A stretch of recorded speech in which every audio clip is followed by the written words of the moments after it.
Grapefruit League action between the Nats and the Astros. Gio gets it started with the opener just 8 days away.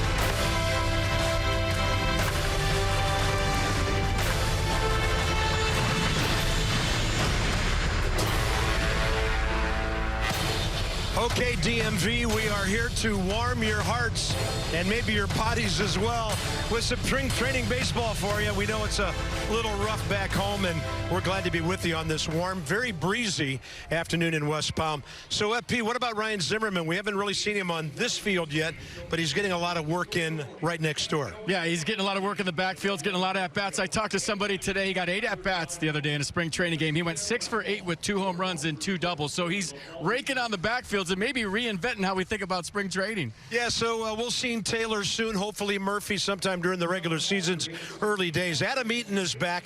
That's great news for this ball club. You know, in FP, we can look at the numbers, the runs scored per games and all that. This guy brings a lot of intangibles to the ball club, not just stats. Yeah, stats too, though. Leadoff hitter last year, he was fantastic in the one hole. I think fans really fell in love with him early on this season, but he's been progressing well. I talked to him today, said his knee feels great. There's certain things like starting and stopping that he's still getting over, and just trusting the fact that he's 100%. I think anytime you come back from a big knee injury like that, your body trusting your knee, you psychologically trusting your knee is the next step. But he slid the other day. He's checking boxes every day, and it looks like he's going to be ready for opening day, so we're excited about that. The Nats an absolute offensive juggernaut when he was healthy last year. Now, we saw Gio's last time out. We get him 2 times in a row. And I know with the guy Houston's got thrown today, you're looking forward to a lot of hooks coming from the pitcher's mound today. Yeah, 2 of the better curveballs in baseball. Lance McCullers Jr., Gio Gonzalez going at it today. The wind might be a factor in both curveballs. One breaking one way, the other left-handed breaking the other way. So we'll keep an eye on Gio. The 2.96 ERA, second lowest in his career. Yeah, Gio had a real nice tune-up last Friday when we checked in. So, again, we're trying to warm your hearts today from West Palm. Astros, the world champions, and the Nats straight ahead on Massett. There's still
Beach, the Nationals continue to welcome back some of their injured players. Adam Eaton back in the lineup down here in spring training.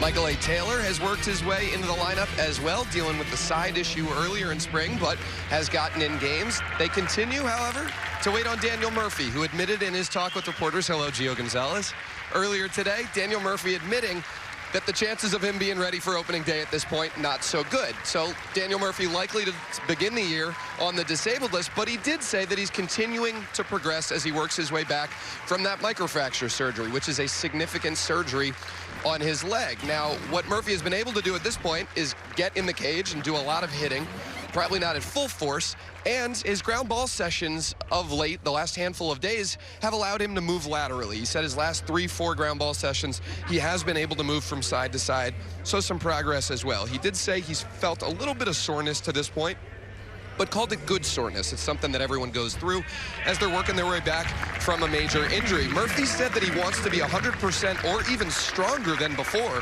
prior to returning to game action. So he said, I don't want to have Davey Martinez need to manage me once I get back. The Nationals want to take their time with Daniel Murphy and make sure that when he is back in game action, he's 100% or even stronger. So FP, we know that Daniel Murphy gets on his legs very heavily, that microfracture surgery, something that'll make it a little tougher for him to do that as he works his way back. Let's talk a little bit about his swing and how important those legs are for him. Well, you see the quote from Mike Rizzo on the left, and hopefully you read through it, but Daniel Murphy, more so than most hitters, really hits with his legs. It's your base. It's what you hit on, and his balance and the way he's spread out. Just check out his lower half. The right knee is the one that's in question here, so, you know, that's his landing leg, but he really doesn't stride with that. He's kind of a flat-footed hitter, but just the base alone, where he's standing and where his stance is, it's really imperative that that knee's 100%. You don't have to go back and forth with giving him days off. We'll roll through the swing because we miss it so much. It's one of the prettier swings in baseball. But watch the weight shift from the back to the front. So now the weight's going toward the front, and he's hitting off his front side. And that's the knee we're talking about. So take it easy, take it slow, and be ready to put up those numbers once again. Yeah, very important cog in the Nats offense. And when we show you the lineup in a few minutes, this season, it looks like guys like Harper and Murphy, Zimmerman and company will have more RBI opportunities because Davey Martinez is going to bat the pitcher 8th again today. Astros Nats straight ahead. What's going on?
Day, quite breezy. In fact, some of the guys were talking that today in West Palm feels a lot like Vieira used to do every day, quite windy.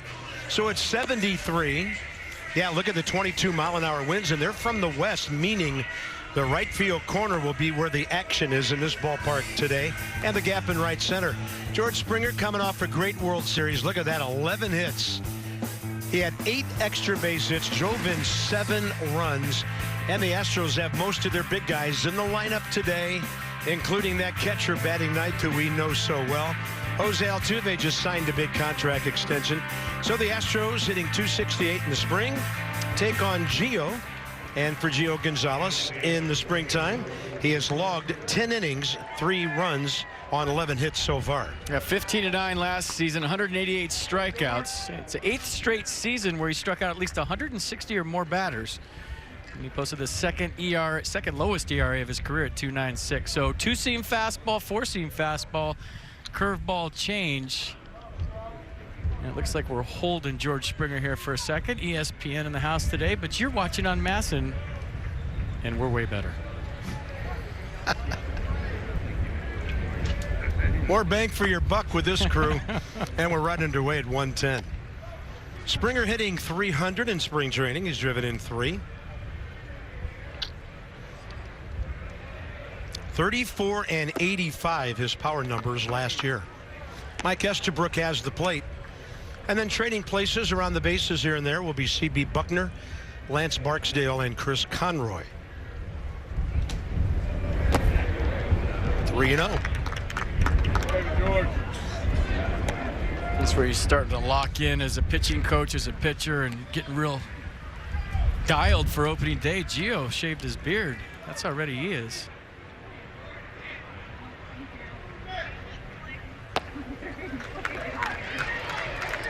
.308 right in there.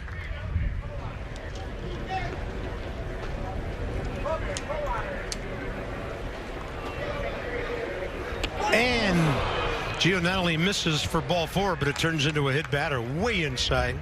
And Springer to first base to start the game.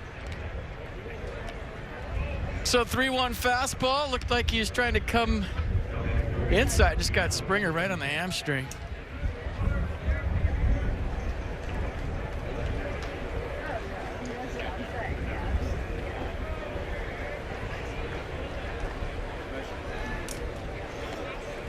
I think if Gio saw what it was doing in D.C. today, he wouldn't have shaved his beard. He would have taken that face sweater. There's Alex Bregman, and Gio able to locate the fastball perfectly. Breakout season for this young man last year, 284, 19 and 71, the power numbers. Right back to the pitcher. Gio waits for Trey Turner. And a play that's well played at the front end turns it into a rather routine 1-6-3. It seems like Gio just has a knack for that with the two-seam fastball. Gets a lot of double plays. So a hit by pitch and then a comebacker, 1-6-3. And that's something that pitchers work on a lot in spring training. Getting that comebacker, making the nice feed right to the bag. Trey Turner there and the perfect relay to complete the double play. Nicely done.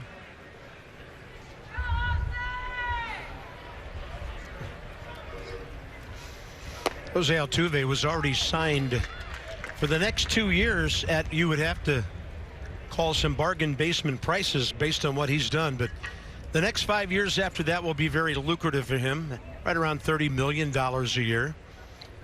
Wonderful reward for one of the top players in baseball, an MVP guy, 3 batting championships. He's led the American League in hits 4 years in a row.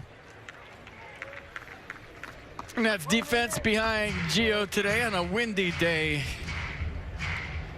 here at the ballpark of the Palm Beaches. There it is, Eaton, Goodwin, Harper, the outfield. Turner, Reynolds, left side. Sanchez, Adams, right side. Miguel Montero behind the plate.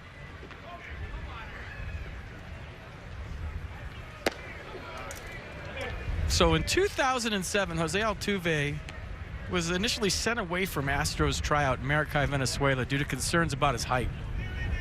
He returned the next day, impressed the scouts in attendance, and signed for $15,000. Now he just signed for 5 years, $151. It's a great story. Called out on strikes. Gio hits the first batter. Just had a little visit with their first base coach, a former Nat. Oh, manatees.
Nothing like the berm on a warm day in South Florida. Final week of spring training. So it's Adam Eaton, 23 games last year, scored just over a run per game, more hits than games. And the on-base percentage, the big stat there, under 400, not by much. He and Trey Turner were an absolute pair of guys terrorizing opposing pitchers before all the big boppers started driving in runs. Notice Gio batting 8th, Adrian Sanchez batting 9th. This is Lance McCullers Jr., who went 7-4, 22 starts for the Astros last year. But FP, he wrote a big part of his story in the postseason. Yeah, he closed out Game 7 of the ALCS, throwing 24 consecutive curveballs, if you remember that, against the Yankees. And he started Game 7 of the World Series as well, pitched 2 1/3 scoreless innings. But a tremendous first half for Lance last year, a 3.05 ERA. But some injuries led to a rough second half. But it's all everybody remembers is what you do in October. Strike low in the zone to Adam Eaton. So 3 for 4 with a home run upon his return. His first hit was a homer and a base on balls in 2 games so far.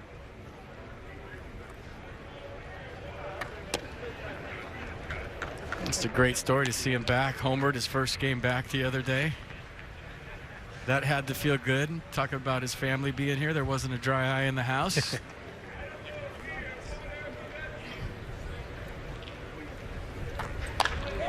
And on a pitch fading away, it's 1-2. Talked to him today around the cage, and he was saying, you know, it's just my body getting used to my knee being back. He said he feels good, and a lot of times with knee injuries and surgeries, it's the breaks that's the hardest part, decelerating.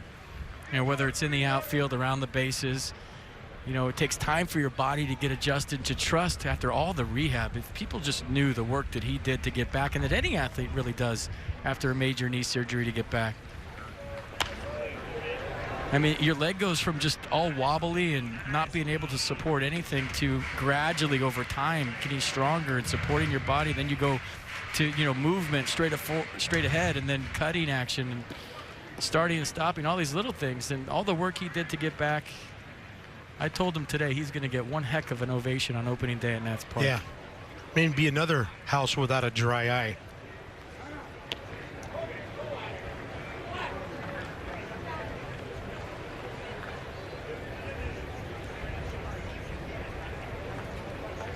Target in on 1-2. To the other side of the plate it went. Adam Eaton gets one under the glove of Alex Bregman. So he's only 4 for 5 to start his spring training. All right, this is for everybody back in D.C. Ready? There goes the snow hitter. And he is raking, folks. He waited a long time for this. Going the other way. And how good does 1, 2, and 3 look in the Nats lineup today? Eaton, Turner, Harper. And I don't know that there's been a Nats player in 1 month that has made such an impact on a fan base than Adam Eaton did last year. On the appeal, no swing. Trey looking good. He's 11 for 34. 12 strikeouts, 6 walks, 2 bags.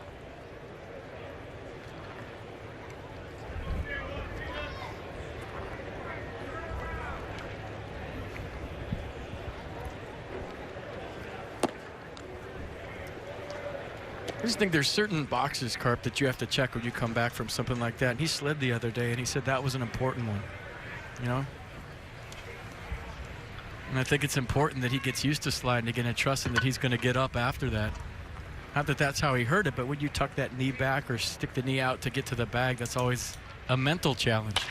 And a one-hopper right at Altuve. Little ballet around the bag. And then, probably because Altuve got Correa a little out of sorts, the relay is wide.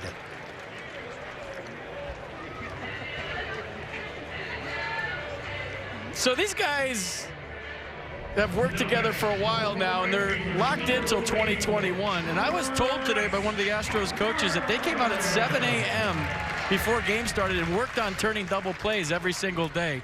This one might have been a little too nonchalant from Carlos at shortstop, and I don't know that that was that bad a throw. It looked like J.D. Davis had trouble with his footwork around the bag. I think that throw was good enough to turn a double play.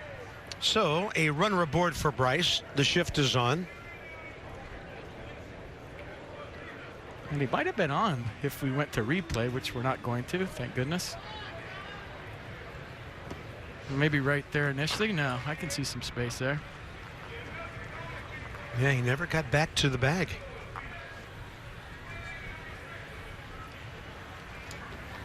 Well, we saw it last year. Trey Turner makes you do weird things, doesn't he, on defense? Some of the best defenders in baseball hurrying, rushing, and making bad throws. Great numbers, 13 for 35. He's ready.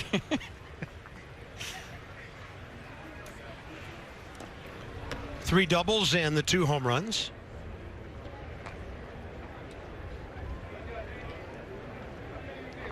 Really working hard in the cages every day. Working on his balance throughout his swing.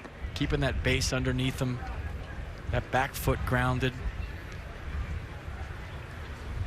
And really not trying to generate so much before the pitch. Just trust his hands and how much power he really has. There's your Stroh's defense. There it is. Reddick, Marisnik, Springer the outfield. Correa, Bregman left side. Altuve, Davis right side. And Brian McCann behind the plate. He can hit.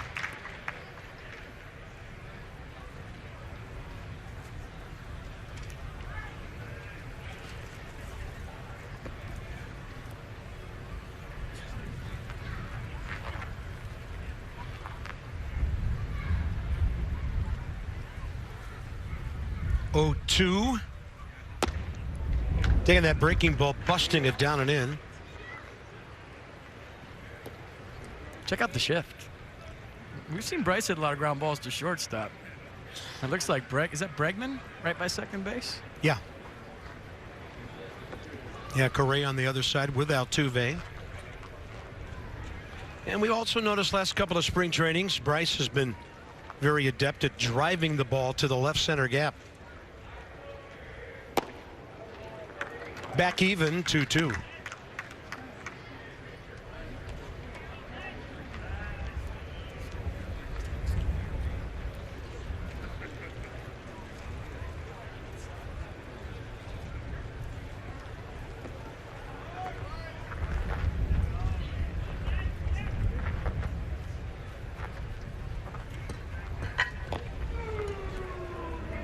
Trey is 2 for 2. I think it was a couple of telecasts ago when Turner walked in the first inning, stole second, stole third as part of a double steal with Bryce. And a swing and a miss on 86. 2 outs.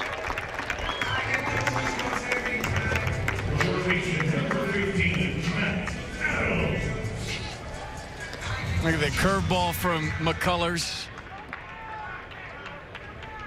That's a hard curveball, 86 miles an hour, if the gun is accurate, which we have questioned down here. Yeah, his fastball curveball changed. His curve averaged 86 last year, but he varies the speed on it. He'll throw one a little bit slower early in the count to steal a strike, and then he'll throw the hard one with 2 strikes. I think you saw that one there.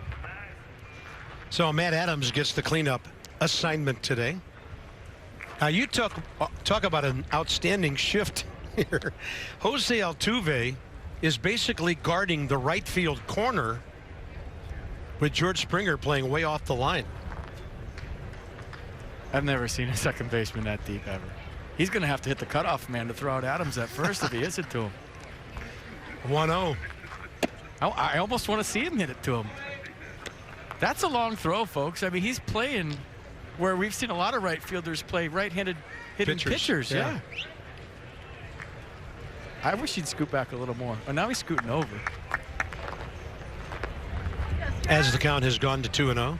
If you hit a slow ground ball, even Matt Adams, who's not the fastest guy on the team, could beat one out. I want to see it happen. Matt having a good spring, 9 for 31. He's driven in 4.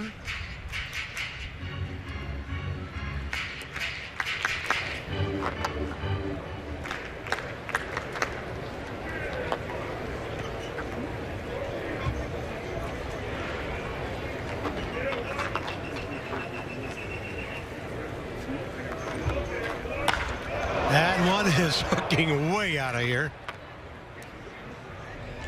onto the concourse out there.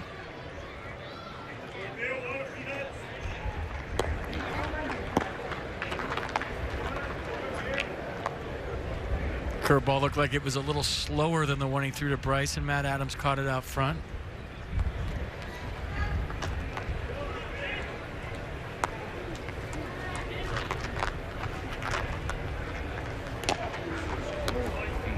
Hey, watching Matt, the way he sets up, he reminds me a little bit of Jason Giambi in his stance.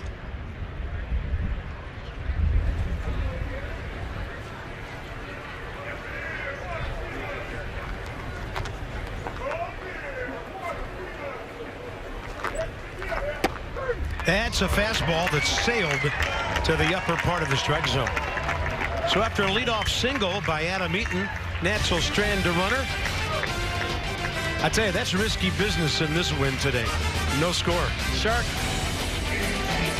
Okay, it's Ford Truck Month, and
training been going? New coaching staff, new manager, everyone talking about the energetic, positive vibe of this club so far this year. How has spring been from your vantage point? I'm sorry, I just saw a helicopter in left field. Helicopter? Helicopter. Behind, right next to the Oh, yeah. Where'd that come from? flags. I don't know. You're very perceptive. Yeah, spring training's been good. It's spring training. But same old vibe as usual, relaxed, you know, just having fun out here, trying to get ready, try to prepare ourselves, get the work in and get ready for the long haul. You're coming off a fantastic 2017 season, and you said that last year you tried to drive the ball a bit more than you had in the past. Where did that approach, that mentality come from? Was that something that you kind of decided on your own, or something that came together with members of the coaching staff as something you wanted to try and do? I don't know, I think it was a little joint effort on everyone's part. You know, earlier in my career, I would fillet a lot of balls, always try to stay inside of it and, you know, go the other way and do all the nonsense. But I kind of took a step back and trying to think about hitting. And I realized I've been hitting for about 25 years of my life, and it's been a focal point to stay inside of the ball all those years. And so I think I'm going to have a good chance or a good opportunity to stay inside the ball no matter what. So I basically just, all right, let me just think about getting the head out, and I'm naturally going to keep my hands inside. Did last year, in that sense, feel like a bit of a turning point for you? You'd been so consistent offensively throughout your big league career, but the numbers did jump up last year. Do you feel like 2017 kind of showed you that that type of approach could lead to even bigger things? Probably not. I think it was a fluke. I'm probably going to suck this year. I'm sure, yes. Where's that? What? Is that where he's at? The camera? Yeah, where's the camera at? Right above the sign over there. What's on? Has this one? Yeah, that one. Hey, what are you? Oh, now y'all come over here. Okay, yeah. Wait, now you want more camera time. You're always hiding from us. I was wondering because there's like a camera up there, and there's like 8,000 cameras here today. Well, they got us right now. You want to wave to the people? Hey, Mom. There you are. Anthony, one final one for you. You do have a new hitting coach in Kevin Long, who's joked that he doesn't want to do anything with you because your swing is good. He doesn't want to mess around. What type of work have you been putting in with Kevin Long to, build on what you did last year? I think we're just trying to feel each other out right now. I haven't gotten in the cage too often with him because usually I'm more of the later guy to go to the cage. And then by the time I get in the cage, it's usually like a guy or two or three sometimes waiting to get into his cage. So I had maybe 2 or 3 times of cage work with him, but just kind of think what we've had is just feeling each other out, trying to see what my routine is, and he's trying to see, what I like to do, what I'm trying to accomplish. And obviously he's a big air ball guy like Murph and, numbers on the plate and all that, which is amazing how you could break down, the plate and hitting and whatnot and just certain things, but that's just not my mentality. But I could definitely learn from him because he's been a tremendous hitting coach for the past several years. So I'm obviously looking forward to being with him throughout the whole year. We're looking forward to it as well, and we don't want you to change too much because 2017 was so good. Let me get you out of here on this one. Huge Houston Rockets fan who are now 4 games clear of the Warriors for the top record in the NBA. Rockets have not won a title since you were a little kid. Right. If they win an NBA championship this year, how do you plan on celebrating? Oh, I'm a quit at least for about 2 or 3 days, and then I'm gonna go down and get on the parade with them, and maybe even sign a 10-day contract. Change of careers for Anthony Rendon. A heartbeat. Anthony, thanks so much for the time, and best of luck to you this year. Thanks, guys. Bob? Hey, Dan, tell Anthony we're now hoping the Rockets go out in the first round. Yeah, he can't quit. Yeah. So, Josh Reddick with that triple drives in Correa and Marwin Gonzalez. The hitter is the first baseman, J.D. Davis. Right off the end of the bat and straight back 1-1. Anthony Rendon had an on-base percentage last year. First time in his career over 400. 100 RBIs right on the nose. First time career. Career high 41 doubles. Did you hear that helicopter land? Because I didn't. No, I don't. I'm glad he pointed that out. I had no idea that a helicopter landed on the concourse and left. I did not hear that. It must be one of those stealth helicopters that don't make any noise. Yeah. Military Appreciation Day here.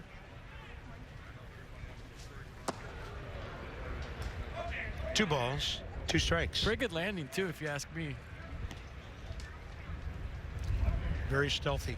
Yeah. Not a day I would feel comfortable in a chopper. No. Infield in, 2-2 pitch. Curveball, jacked to left. Adam Eaton to his right. Houston will play to third run. And J.D. Davis has his 6th RBI of the spring. 3-0 Houston. Adam Eaton played a lot of right field in Chicago with the White Sox, played a lot of center field for the Nats, and now he's moving to left.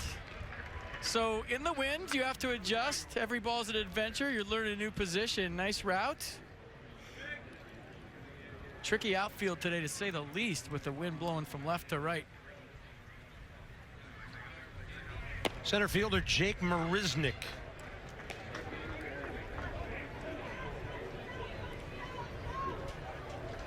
.243 last year. 16 long balls, 35 RBIs.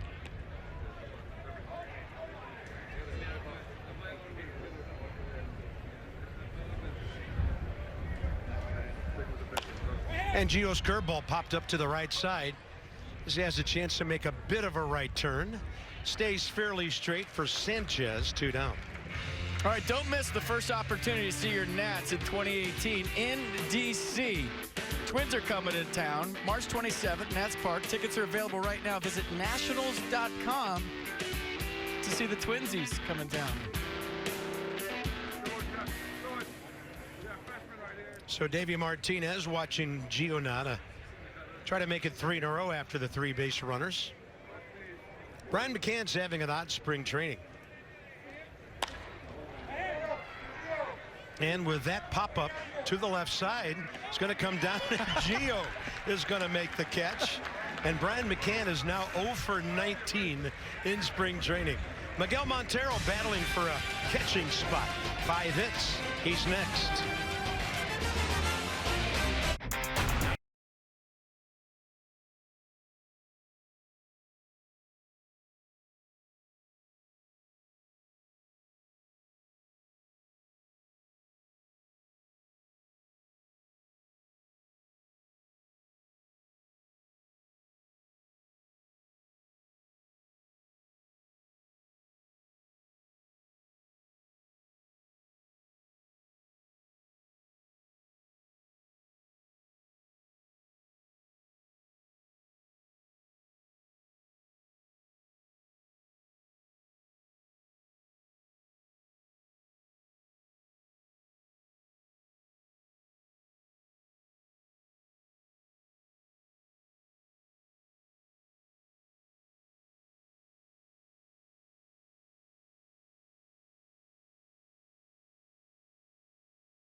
It's not every day you see a pitcher catch a pop-up, especially one that starts over the third base bag and blows all the way back to the mound. So, in the shift, check out Gio Gonzalez. That is coming to me, and I got it. No problem.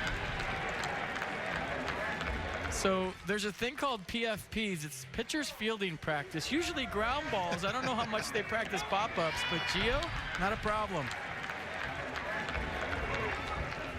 Yeah, Matt Reynolds was way out at short in that breeze we've been talking about. So here we go, bottom 2. Miguel Montero leads off. 34-year-old veteran in a battle for a catcher's spot on the ball club. He was hitting .286 after 44 games at the time the Cubs DFA'd him. Had a rough time in Toronto, hit just a .138 32 games. Tully's been working real hard every morning to get in shape for the long haul. I know the coaching staff and everybody loves the fact that he's got a lot of veteran presence, especially in October. And he's not afraid to get the big hit. 2-time All-Star. Wouldn't be surprised if you saw him with the Nats on opening day. He's had a nice camp. Really knows what he's doing behind the plate, and he can hit. Hit 300 for the 2011 Diamondbacks in the division series with his 6 hits and a couple of RBIs. McCullers with the fastball missing in.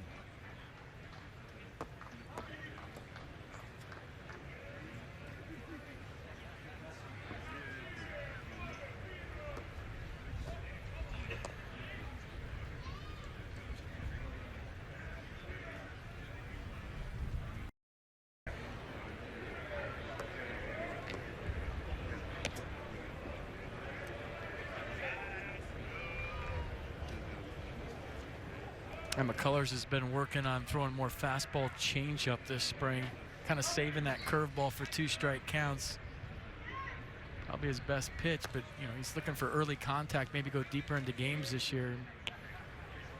I always thought if you showed me your curveball early in the count, even if it was a good one, the more I saw it, the better chance I had to put it in play.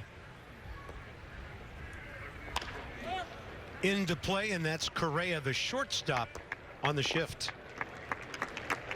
Remember Daryl Kyle-Cart? Oh, yeah. He had a real good curveball. And the more he threw it to you in the course of an at-bat, the better chance you had. Why? Because it starts high, right? And now the hardest part about hitting a curveball is deciding where it's going to end up. Is that coming down in the zone? Is that going to be short in the dirt?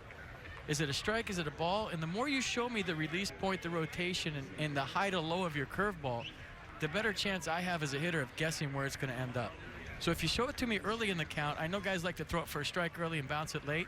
You kind of judge by how high at the highest point it gets to whether I'm going to swing that, if that's going to make it all the way to the plate. If it starts a little bit lower, that one ain't going to make it. The one that starts higher, okay, that's going to be a strike.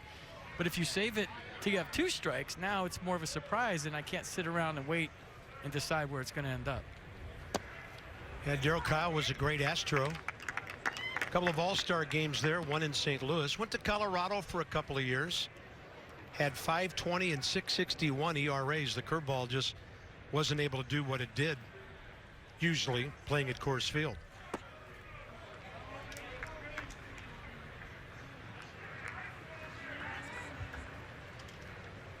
Brian Goodwin, 6 for 35.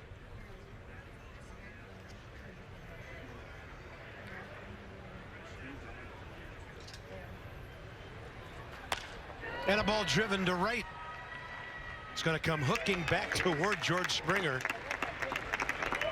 No easy plays out there today. 2 down.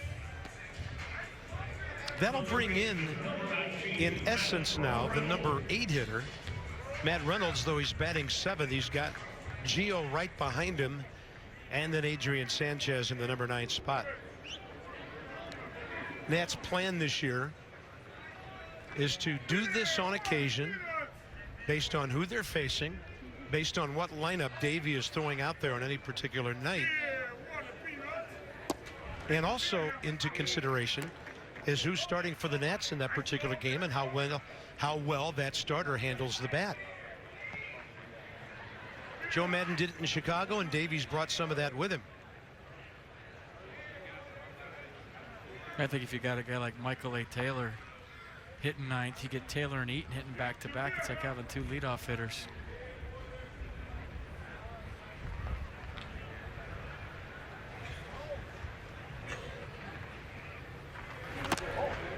Good take, just missed. And I was told today that there might even be a situation if the pitcher bats 8th on some night that Bryce Harper might bat 2nd, because he would have those 2 guys in front of him. And on some nights, it might steal you 1 extra AB for the number 2 hitter.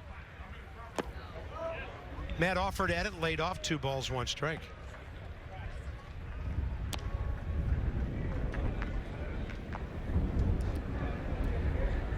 Well, the good thing about it is if Davey Martinez tinkers with the lineup all year, guys will get used to hitting different spots. Last year, the lineup was changed late, October late. I think you had a bunch of guys that were hitting different slots that they didn't hit in during the season and threw some guys off. Yeah, that lineup balance can be a delicate thing, right? For a player, yeah, for us. You guys are creatures of habit, and yeah, certain situations, all of a sudden, things are different. Well, it's just like when you hit, the rhythm of when you're hitting, who's hitting in front of you, who's hitting behind you, the pitches you see because of who's hitting in front of you and who's hitting behind you. And in simple things like, if all of a sudden you're leading off and you're home, you have to sprint in real quick to get your batting gloves, your helmet on, get in the on-deck circle, get loose and lead the game off if you're not used to doing that. So there's all kinds of little nuances to where you hit in the lineup that gives you comfort. Well, Matt Reynolds has now been on base 23 times this spring. He has 10 hits, and that's his 13th walk. So that extends the inning down to the pitcher.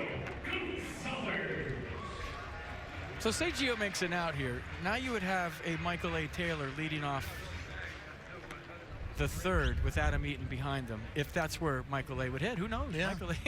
Michael A. might be in a different spot this year. I'm just using that for an example. I have no idea. No, that's a good call. And then Turner after those guys. Gio's going to hit one off the end of the bat and sky it to right center.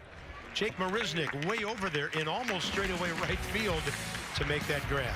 Nats have stranded 2. It's gorgeous. Wish you were here with us. The Pacific Stay Ocean. warm, my friends. Beautiful. Harford County is perfectly situated.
Welcome back to West Palm Beach. Gio Gonzalez out for another inning of work, and AJ Cole is up here with me on the dugout platform, the very stable dugout platform. AJ, you had a fantastic last 7 starts of last regular season. It's been talked about by Mike Rizzo, by the coaching staff.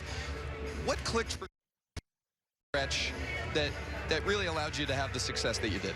You know, I was able to come up, get a little comfortable, talk to the older guys. You know, the scouting report really helped early, not just getting thrown in the mix, being able to go over to the guys before the game and really just getting comfortable in there. You have a lot of confidence in yourself. Every big league player does, but is it fair to say that that stretch maybe provided a little extra confidence for you? You've been up and down at the majors to AAA. That stretch maybe gave you a little extra boost that you can come up here and you can be here for a while. You know, that's my whole goal. I want to show them that I can pitch up here and compete and help this team win.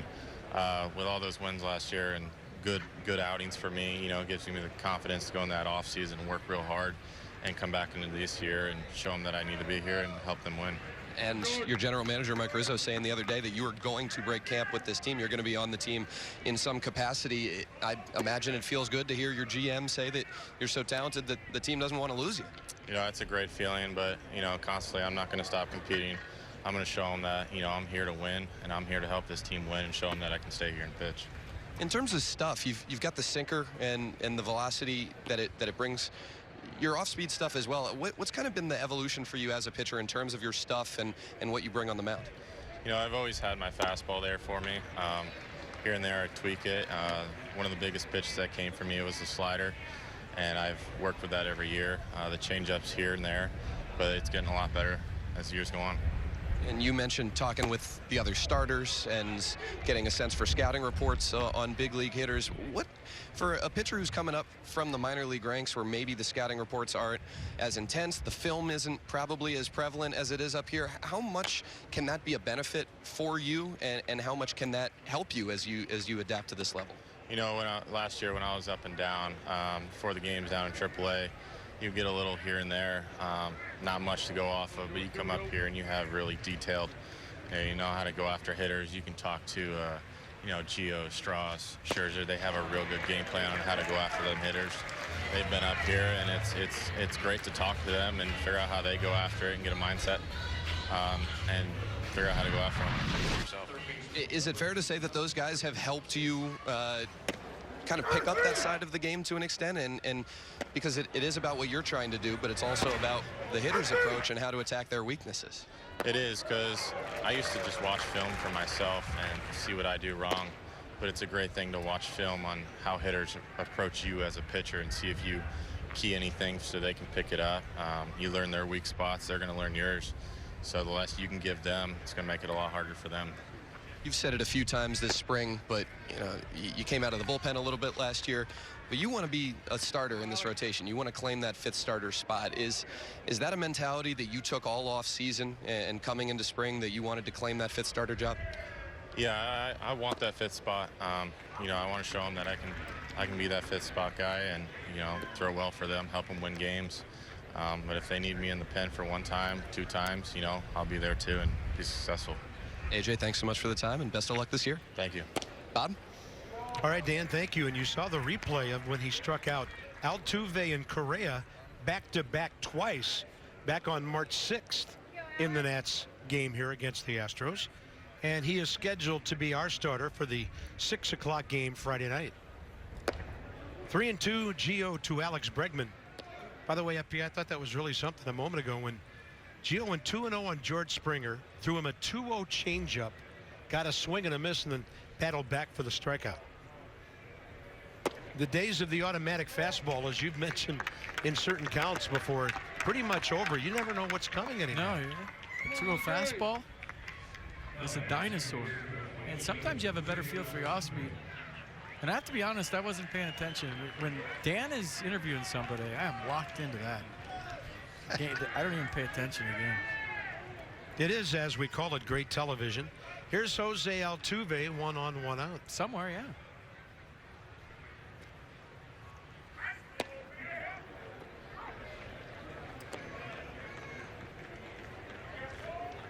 See if Gio can work the ground ball magic that we've seen so many times with that 2-seam fastball.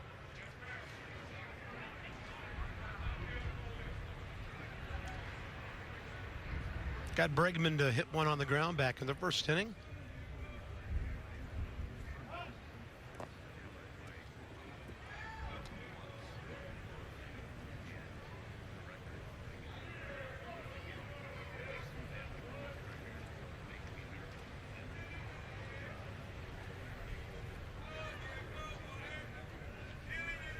So Altuve, but his contract extended through 2024, includes $130 million for his average salary of $26 million from 20 to 24. He also gets a $20 million bonus, or in bonuses, and $1 million payable when the deal is approved by the commissioner's office, and $10 million in payments on July 1st of 2018 and 2019.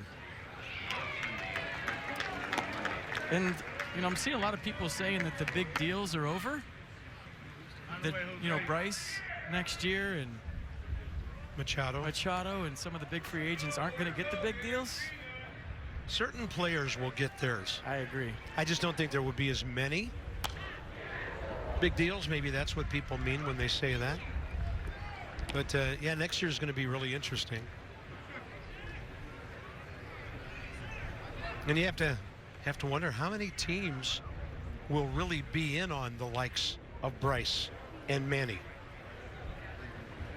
Because if this winter has anything to do with what happens next winter, a lot of teams won't even be thinking about that. That ball hit the mound, a little tricky for Sanchez, and he turned a really nice 4-3 double play. Adrian Sanchez can play anywhere on the infield, and he is so smooth. Got an in-between up, too, to the backhand. Tough play. Nice play.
I'll show you that double play again. I think utility players have an advantage at playing different positions nowadays, fielding balls with different angles because of shifts. And Adrian Sanchez is a guy that was a shortstop. He can play second, he can play third. But being a utility player and seeing the ball off the bat at different angles nowadays, probably not as tough as it used to be because you're used to standing all over the infield. But that play right there was difficult. He got caught in between, had to be soft to the backhand side. If you're firm on that, it just hits your glove and goes down. But if you have soft hands, you make the play and you finish a nifty double play. Nicely done. He will lead off, bottom of the third. Sanchez, 6 for 30, 4 RBIs.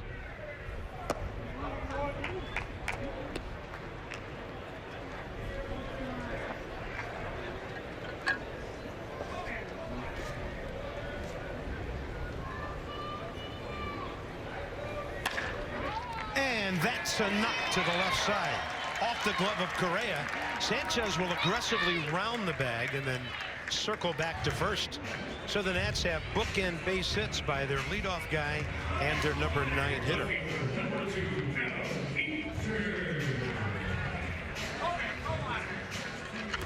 A fastball, two-seamer, belt high. Was thinking about 2 after Correa slowed it down a little bit.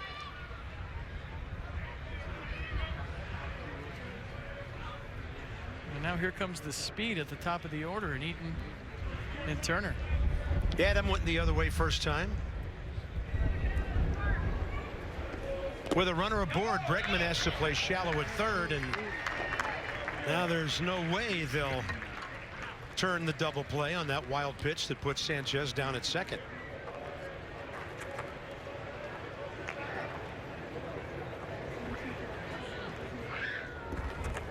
At bat changes a little bit. Eaton 4 for 5 in spring. Maybe he works on an advance and a runner here with nobody out, even though you're down 3-0. Good time to work on it. Thought about bunting. 2-0.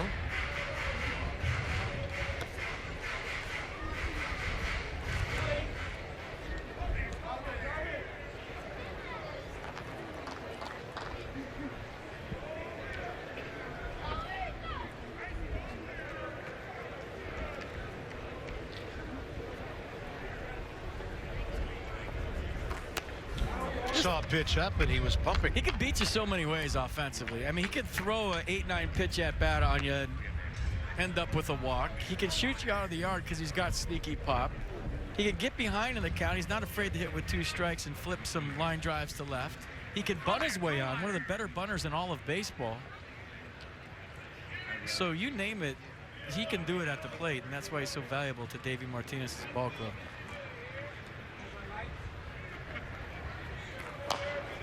Yeah, all Adam Eaton has to do is have a typical year for the Nats for this to be a big 18. His career batting average 284, on base percentage just under 360, averages about 10 steals a year.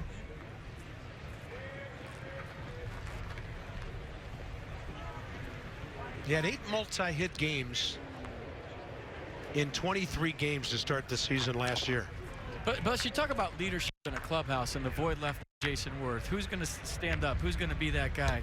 You know, maybe Bryce Harper, maybe Ryan Zimmerman, but Adam Eaton now, if he delivers, you know, you talk about walking the talk. Yeah. You know, if he's playing well, he's the guy that can be that guy in the clubhouse for me. You know, he's not afraid to tell you what's going on. He's not afraid to be the guy that chirps and maybe gets the point across through a joke. And I think when you're playing and you're on the field every day, you can do that. When you're injured, you can't. Back to the pitcher, and that will freeze the runner. 1 out. Sanchez still at second. Top of the hour here. The Fit Team ballpark of the Palm Beaches. Bob and FP upstairs, Dan down in the dugout, enjoying the Nationals' 24th game of the spring. They're 11-12 overall. Back with you Friday night. Different starting time, 6 p.m. Astros, Nats again.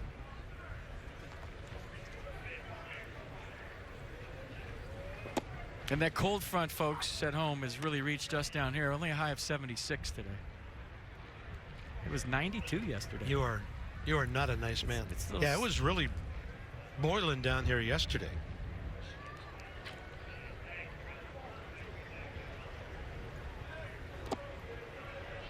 One.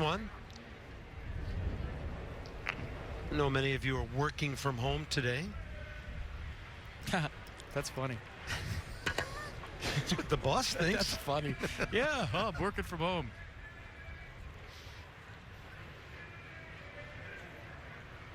Working on my vino collection in the snowstorm. Front door, and the breaking ball stayed up and in, 2-1. McCullers' career, 19-16, 58 starts, still just 24 years of age.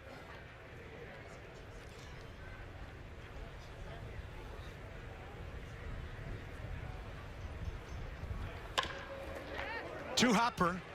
Bregman had to give with the ball. Strong throw, 2 outs. All right, single game tickets are on sale now. You won't want to miss the best matchups and hottest giveaways this season. Visit Nationals.com to get your 2018 tickets today. Saw those shots of Nats Park on Twitter today, all the snow on the field. It'll be nice by April 5th when we get there.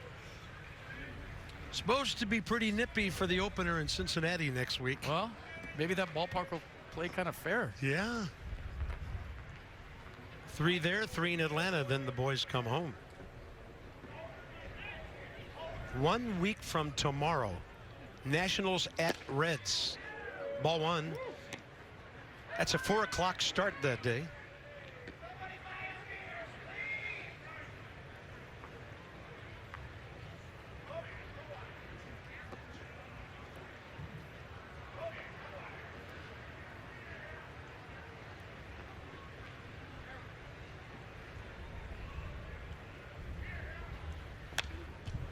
Big swing. 1-1.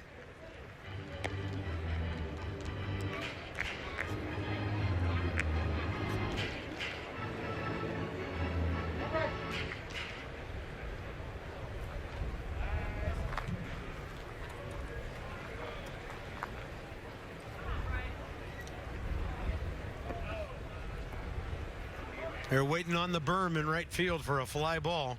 That's all it'll take right now.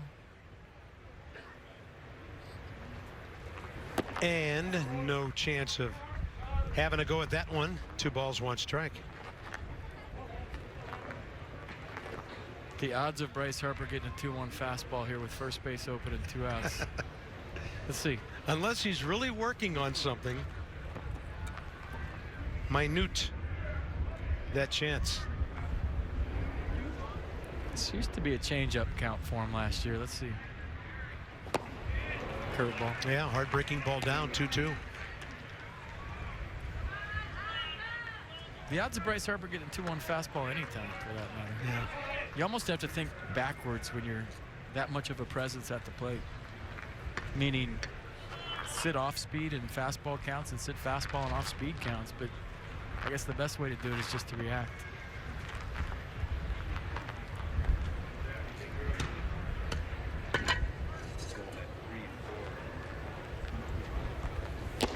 Swing, a foul tip on 95, and the strikeout.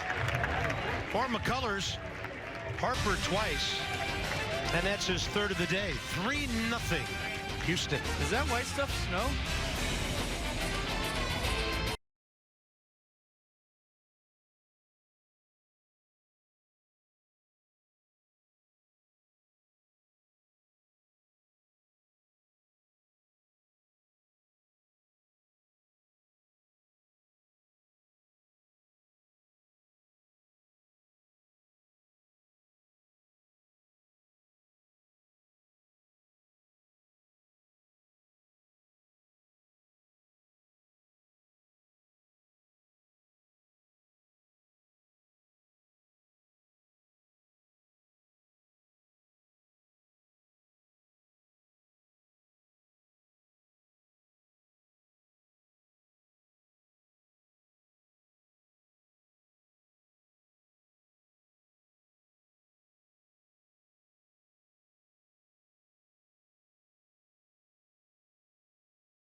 On to the top of the 4th inning. Gio, 45 pitches, 25 strikes so far.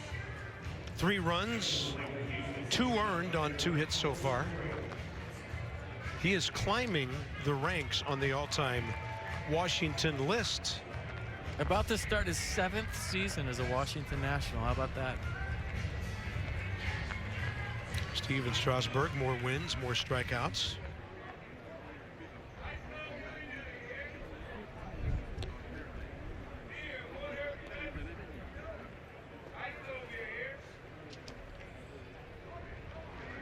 Carlos Correa reached on the ball that got under Trey Turner first time up.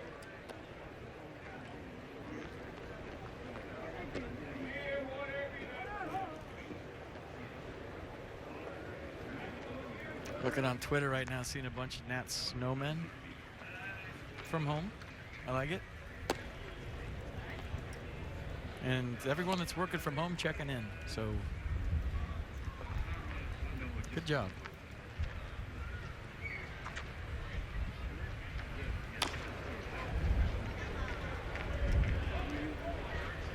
See that thing Gio just did with his side where he stretched it? That last start we were here got the attention of Davey Martinez, who'd never seen Gio's mannerisms on a consistent basis before, and they all thought he was hurt out there. And that's just how up he does the middle, Sanchez backhand, having a very nice afternoon. Well, Murphy's injury. When will he be back, and who will get a lot of playing time at second base? Howie Kendrick obviously will get some.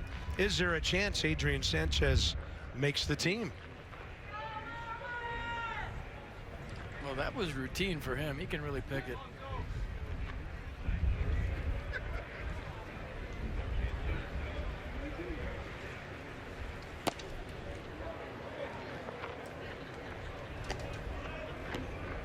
Marwin Gonzalez based it up the middle, a run scored.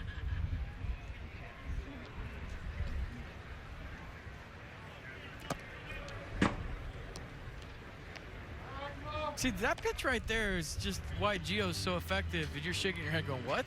Well, he's effectively wild. Everybody always talks about his pitch count, how high it is after 4 innings. But what makes him so good is you don't know where the ball is going to be. And I say it all the time against him. He's got the great sinker. He gets the ground ball. His changeup has developed over the years into maybe his best secondary pitch, even though his curveball's still plus. But if I'm hitting against a guy that I know is going to throw strikes, I can go up there with a game plan and execute that game plan, meaning he's going to give me the pitch I'm looking for somewhere in the sequence. I don't know if Gio Gonzalez ever gives a hitter the pitch he's looking for any time in that bat. Second walk of the day to go along with a hit batter. And Josh Reddick, the big blow of the game. Right field corner. 2-run triple, first time up.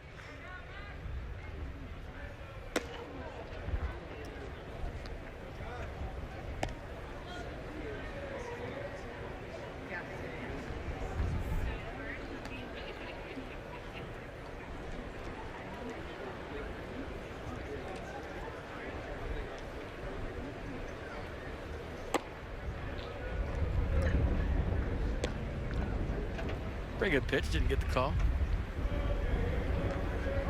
That can be the only negative, Carp. Obviously, if he just loses it, wonks guys, but sometimes you get an umpire that you surprise with strikes. I mean, you saw the first pitch up over his head. Second pitch just missed. Third pitch on the black for a strike. So the first pitch of the at-bat, if you're Josh Reddick, you're thinking, well, this guy's wild. He just walked the guy. I'm going to hang out for a minute. And then he paints you, and you're not ready for that as a hitter. He can lull you to sleep. Unpredictable and a very uncomfortable at bat.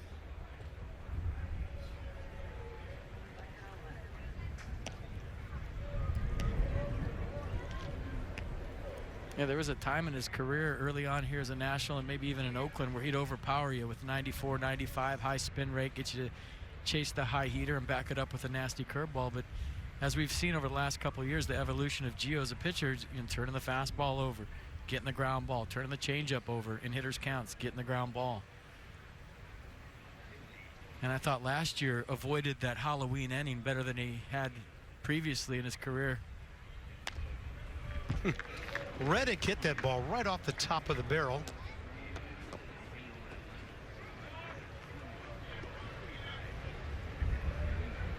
Remember when Adam LaRoche used to always make trips to the mound, or Ian Desmond to try to calm Gio down. He doesn't need that anymore.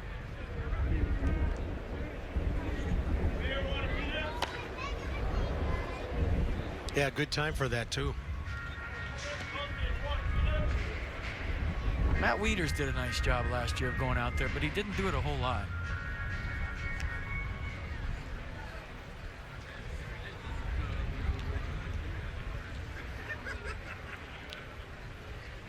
Couple of double play ground balls already today, and that one had Matt Adams scrambling to his left. Effectively wild on his pickoff throws too.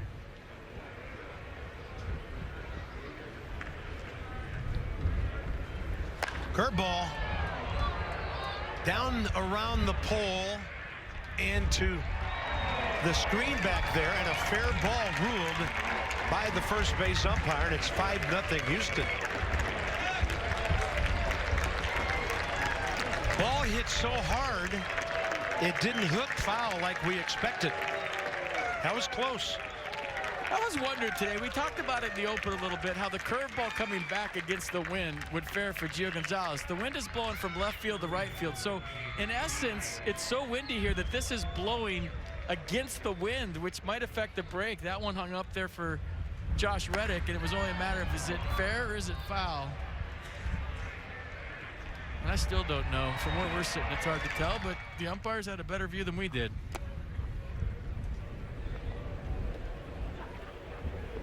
Josh Reddick's first homer of the spring. Mark Gardner used to talk about the former Giant pitcher at Candlestick Park, how the wind affected his curveball.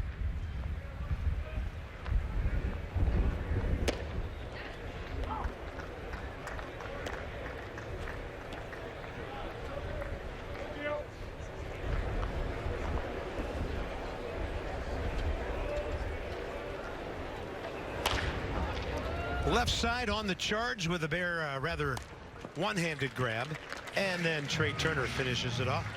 So the base is empty, 2 outs, and here's Dan. Bob, here's a bullpen update for you as we get close to the end of spring training. Joaquin Benoit dealing with a right forearm strain and will not break camp with the team. So Davey Martinez saying that'll open up another spot in his bullpen. He hasn't decided yet whether he wants to go long reliever or more of a one-inning type guy. But the Nationals probably needing another right-hander out there now. Trevor Gott, Austin Adams, some guys who might be in the mix now for that open spot. Austin Adams, thank you, Dan. One of the guys we might see today. So here's Jake Marisnick, who popped up to Sanchez first time up.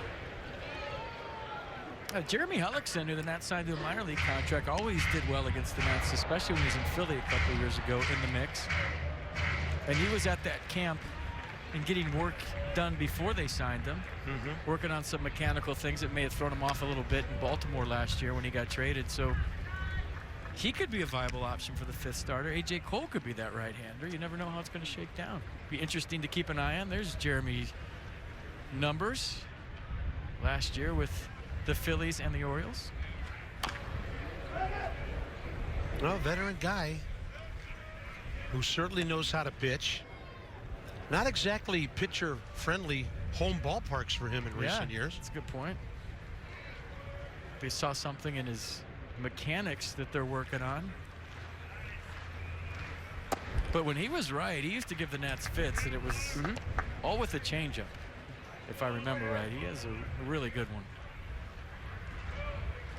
I guess the question is, will he be able to get enough work to be ready to be on this ball club opening day? We'll see. And Mike Rizzo saying this week that he's not going to tinker around with that fifth spot. You remember last year with Joe Ross, and let some other guys get a shot at that, and then maybe given with the off days not having a fifth starter, he said they're not going to get cute with it this year. They're just going to go with the fifth starter, and here we go.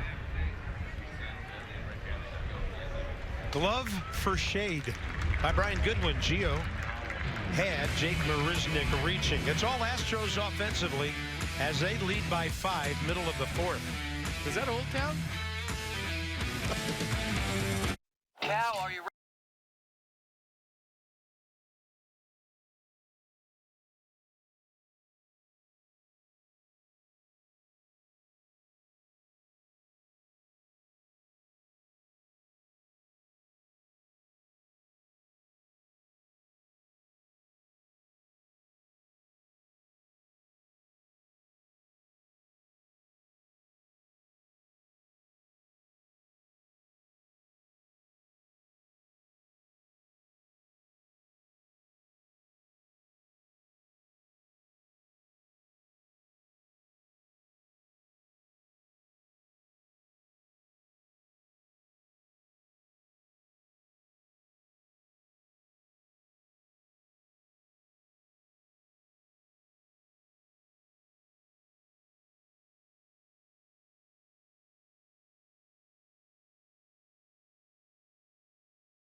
Get the most flexible ticket plan in sports with the Washington Nationals Pick'em plan.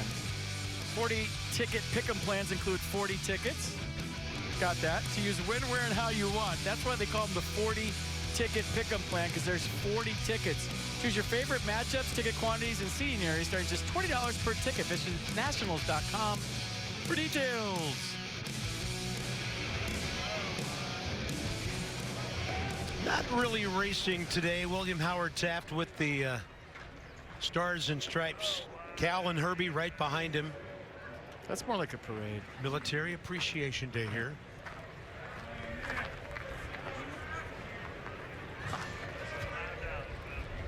Did you see the 4th of July hats? Yes, very cool. Do we have a 4-man outfield there? I was going to get into a 4th of July hat story, but we have a 4-man outfield, Bruin, and this is Look news. at this. Check this out. Actually, 2 guys actually on the infield. And 5 defenders in the outfield. Check this out. We'll get to the hats in a minute. You don't see this every day. 1, 2, 3, 4. And 3 infielders. This is cool. And the infielders playing halfway out there. This is like beer league softball. What position do you play? I play right center. What position do you play? I play left center. But on a 2-0 count, I move. Went 3 for 4 with 2 doubles. Made a couple nice plays in right center. Best right center fielder in the softball league. Jose Altuve playing rover. I want to see a slow roller by the third base bag for a double. I mean, he could bunt a triple to the left side here. Just get it by Lance McCullers. Obviously, 2 strikes, no. But he's working on his at-bat, probably working on things, seeing pitches.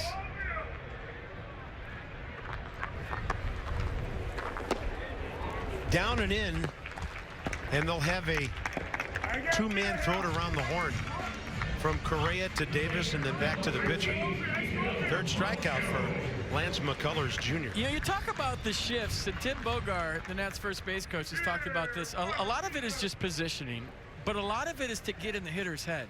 So when I'm standing in the batter's box and I'm used to seeing a shortstop, a second baseman, everyone's in the right position, you know, that's normal. But all of a sudden, if I step out and look and there's 4 outfielders and 3 infielders and they're all on one side, well, a lot of it is mental strategy too.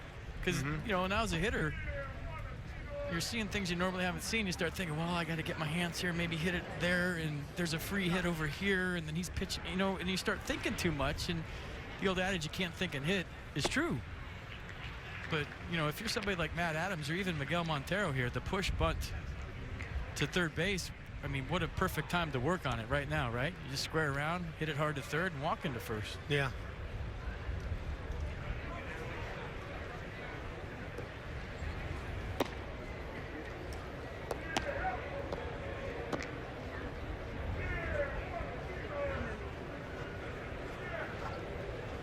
First time I've ever seen it. Didn't Joe Madden do it last year in Chicago?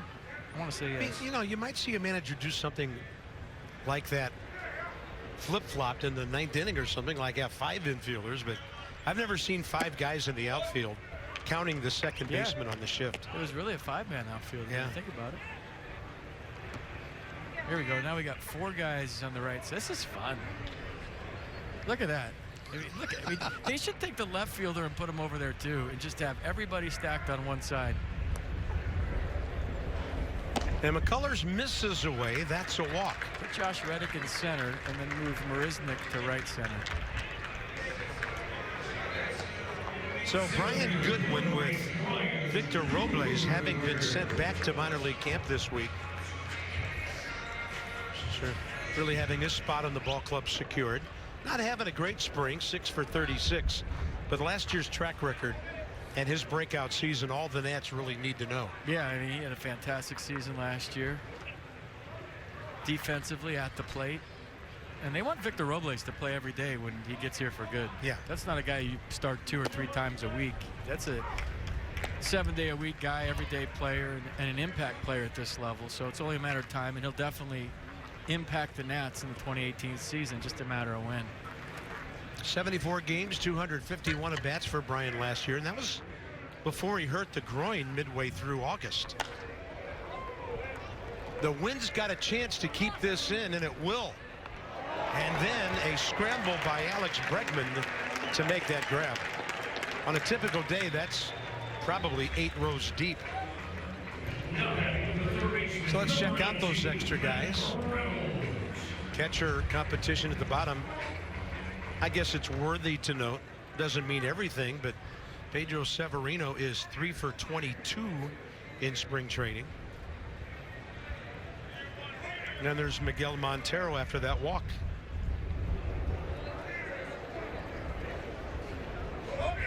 There's no shift for a walk, Bob. Up the middle, ball's going to hit the side of the mound and get out to Correa. So the Houston Astros, wherever they are, making a beeline for their dugout as we played through 4, and it's 5-0 Houston.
Beach is here.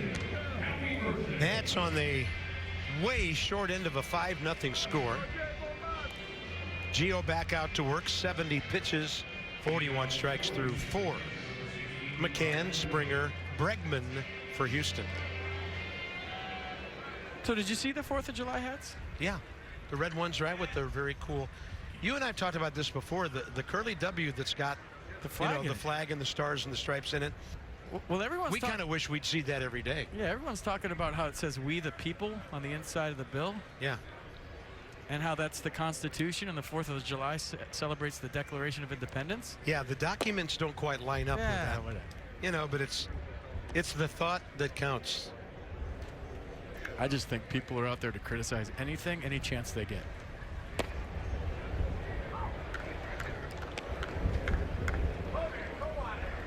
But having the letters on the bill of your hat in white, that would be weird as a player to see that. I'm curious on how that works for the players. They could have put life, liberty, in the pursuit of OPS.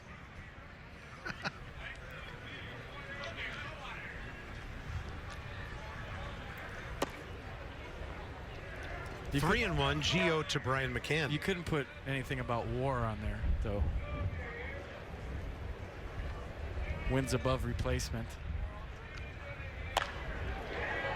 All right, who's going to get this one on the shift? Long throw, and Adrian Sanchez takes care of business wherever they have him positioned today. Brian McCann does not run fast, but it's still good. Took a good play and a very accurate throw.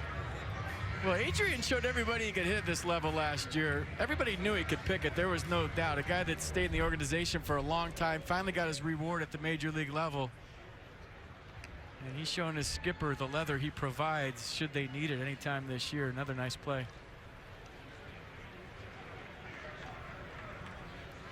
Top of the order, here's George Springer. There's the curveball in for a strike. George has been hit by a pitch and he struck out swinging third inning.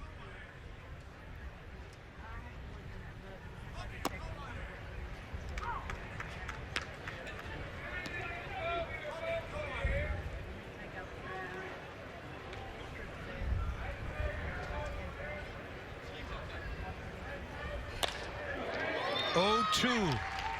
And he took the heater out into left center. Big round to the bag. Eaton will get it back in. And the Astros have their 4th hit.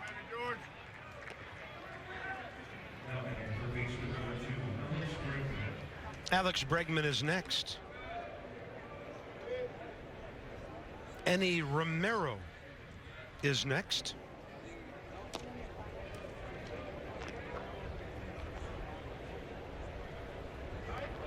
Enny having a rough spring so far.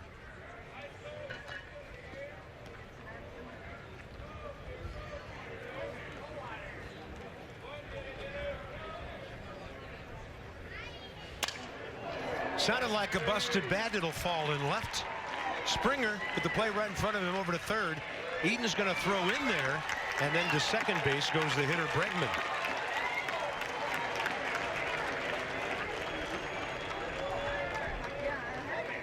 So this is Adam Eaton getting over there.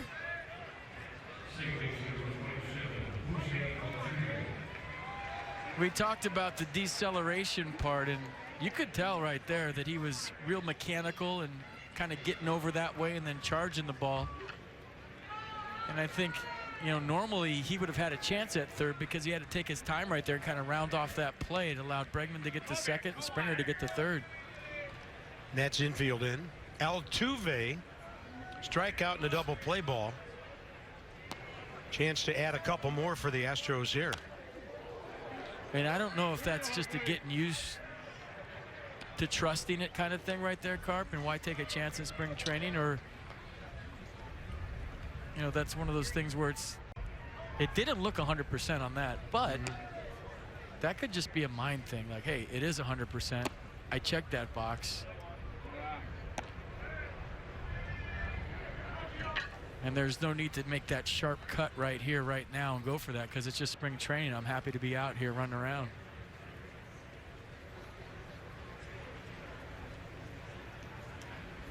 Target in on a 1-1. Gio misses over the plate, but low. 2 balls, 1 strike.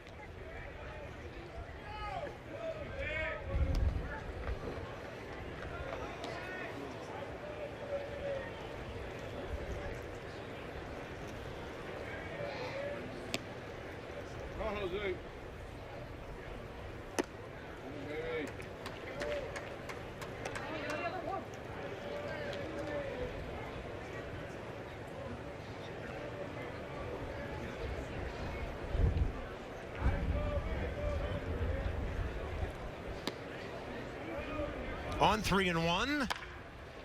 Ball hooked down to third, and Reynolds looked up. Ball eluded him. Everybody's safe, and it's 6-0.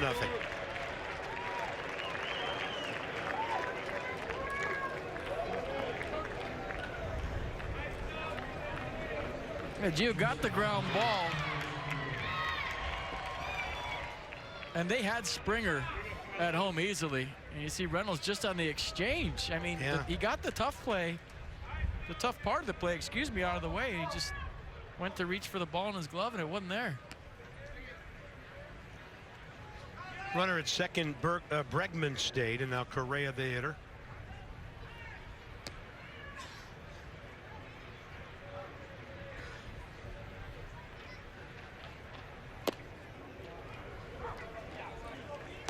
Carlos didn't like that call.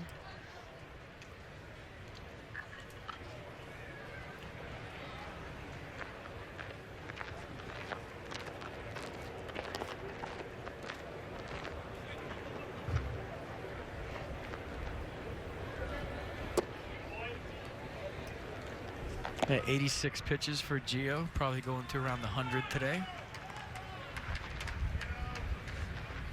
Unless there's some high stress and they feel like that's enough.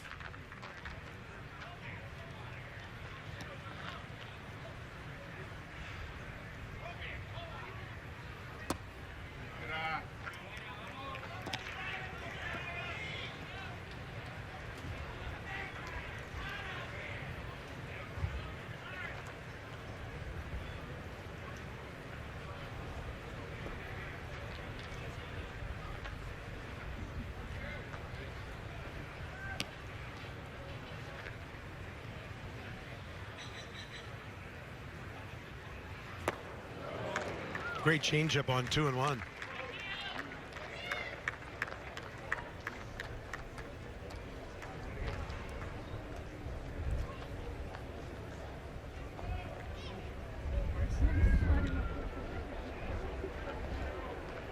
Got 2 double plays today. Love another one.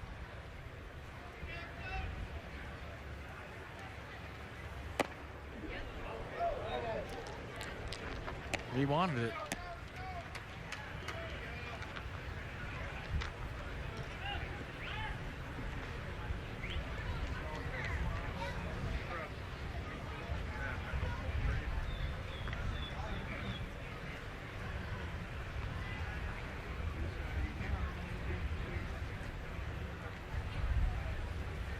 Runners on the move. Good stab by Adams, and Gio to the bag on a good 3-1.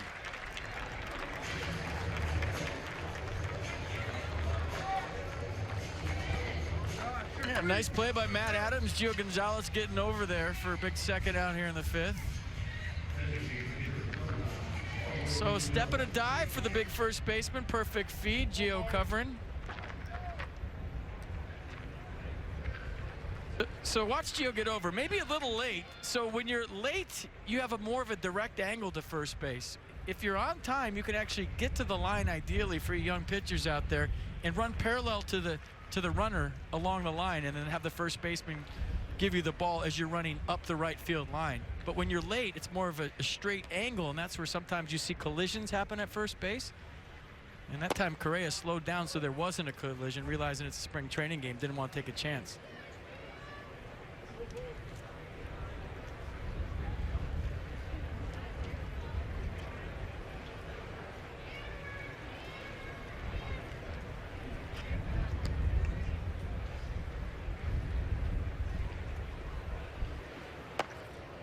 Two and 0.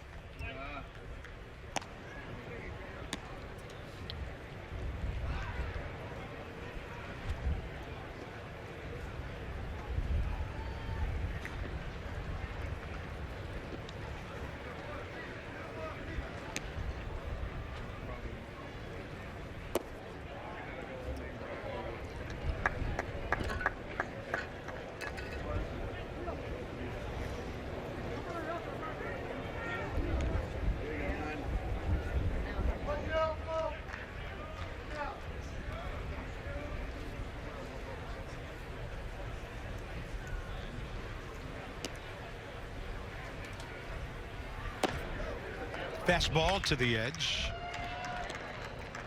All right, check this out. For young pitchers at home, ideally, you want to come toward the line and then up the line when you get the feed. But if you hesitate now, just a little click, you have to take a more of a direct route, and that's when you could have a collision with the runner. You see how Gio had to go straight from the mound to the bag? He didn't have the luxury of getting to the line and running parallel to the base runner. 3-1 pitch. Out into center. That's going to drop for 2 more runs, and the Astros lead 8-0.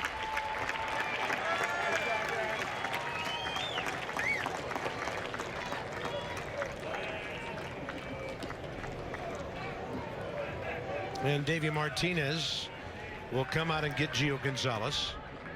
Try to get him through 5. Pitcher's spot due up first in the bottom of the 5th inning, but that'll do it. Couple of infield errors added some runs today. And to the bullpen go the Nats in a moment. What's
8-6-0 Houston, 0-2-2 Nats. Eddie Romero is next on the pitching list today.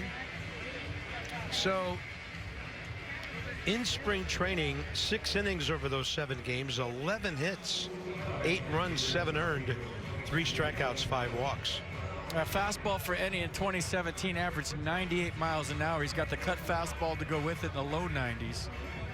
Sprinkling a slider and a changeup to go with it.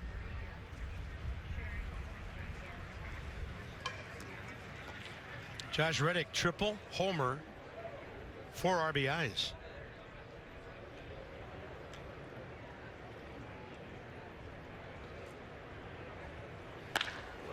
Now he has 3 hits.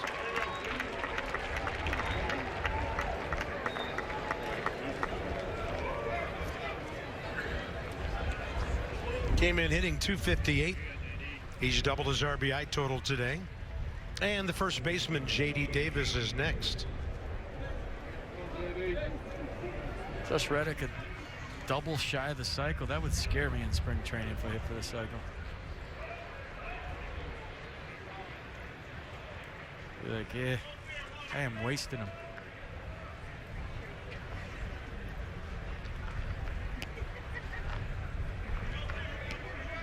Now, there was times when Drew Storer would come down here in spring training and throw up an 11 or a 12 ERA and have a wonderful year. But I think in Eddie's case, when you're fighting for a spot on the roster and you have a lot of left-handed competition and Matt Grace and Sammy Solis, that it takes on a little more meaning. You know, ideally you want to go on track record, but when you don't have a proven track record, you're not an established veteran that, say, had 4 or 5 seasons under your belt of consistency, then, you know, a 10 ERA might mean a little more in spring training than normal. But I was never one to get too high on a guy in spring training or too low. And there were some coaches that I played for, managers, coaching staffs, general managers, that would go nuts if a guy was having a great spring training. And then opening day would come and, you know, now it's on the back of your baseball card forever and you'd see a different guy. And there was the same coaches that would really get down on a guy in spring training when, you know, the ones you remember, the coaches and GMs you remember were even keel and went on track record and didn't get too high or too low on performances in spring. Good heater right there. Because there's a lot of things, Carp, that go into it. Who is he facing? Is he facing guys with double ear flaps, or is he facing guys with big, long beards? And when is he coming into a game? And how does this stuff look? How's it coming out? Is he throwing strikes? Is he hitting corners? Is he getting his off speed over for strikes? I mean, all those, that goes into it more than just the ERA. Ball hit hard to center. And stabbed at the last moment by Brian Goodwin. As we mentioned, no easy plays in the outfield today, and that ball really took off. Outstanding grab. For the best deals on travel, just go to Priceline. Now you can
Summer 8-0 Astros. 3 in the second, 2 in the fourth, 3 in the fifth. Josh Reddick A double shy of the cycle. Adam Eaton checked in with the first hit for the Nats. The Nats have 2 hits, and when you have 2 hits, what do we show you? Defense. Nice swing, but a better play by Brian Goodwin. Fully extended. The wind kind of helping that ball. It wasn't slowing down at all. Actually looked like it picked up a gear as it got close to him, and he reached out, fully extended. And he appreciated the effort. Anytime you reach across your body like that to backhand the ball on the run, sometimes you lose sight of it. That was a good play. Here's Wilmer Defoe to hit in the pitcher spot. 7 hits, 4 RBIs, couple of walks this spring. Defoe, Sanchez, Eaton, Turner. Burners all over the place in this inning. McCullers, 4 strikeouts, 2 walks, shutout ball on 2 hits so far. Eric Fetty will be next.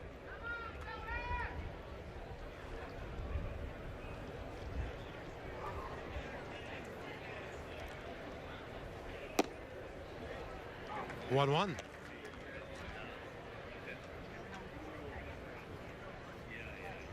Pretty good day for that guy, huh?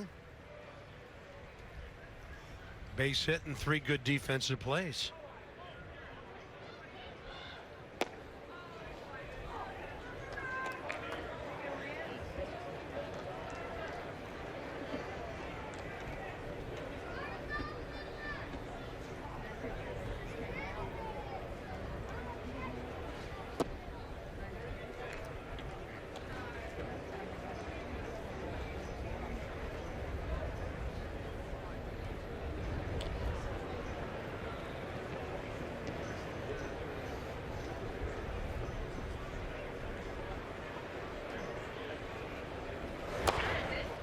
And Wilmer had to go down and get that one. 2 balls, 2 strikes. And well, we're going to see some time at second base until Murph gets back. So valuable last year filling in for Trey Turner at shortstop. Really established himself as a major league ball player for good, you'd think. 271 in 124 ball games.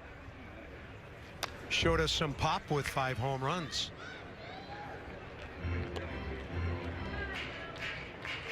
And then Howie had plenty of time over there as well.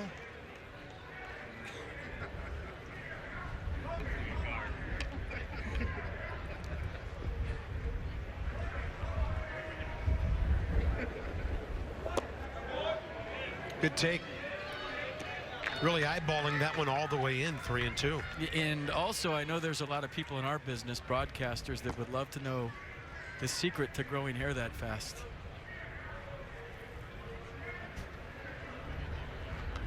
Or at all. Swing and a miss. Pitches like that'll keep you bald. Let's have a look at the day of Adrian Sanchez. Yeah, some leather being flashed. That one's the toughest. I mean, you get an in-between hop to the backhand side to be that soft to turn a double play. This one not a problem for a plus defender like Adrian. And then slow roller. Brian McCann thinking he had a hit.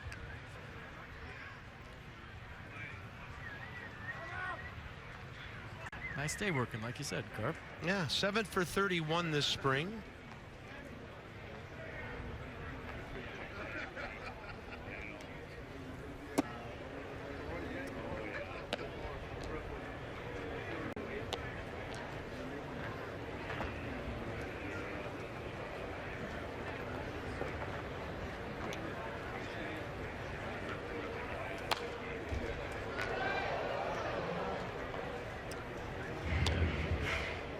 It's the time of spring training when everybody's ready to head north, even if it is snowing. I mean, you're down here, you feel like this part is especially for the pitchers because they're all getting to 100 pitches. Your swing should feel right about now if you're a hitter. Jammed him, did McCullers. Marisnik for the second out. And you're just ready to play some games that count to get some blood flow going. Run out to the line on opening day for introductions. And this guy maybe more than everybody else when you think about what he's been through. Yeah.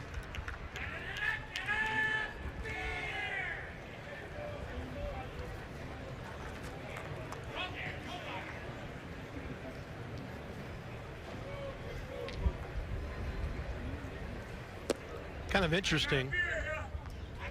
As spring training wears on and the players are so ready to depart, this is the time of the year when more fans come down. Spring break happening, you know, in different weeks. I know it kind of spreads out depending on where you are, and a lot of fans enjoying this part of spring training.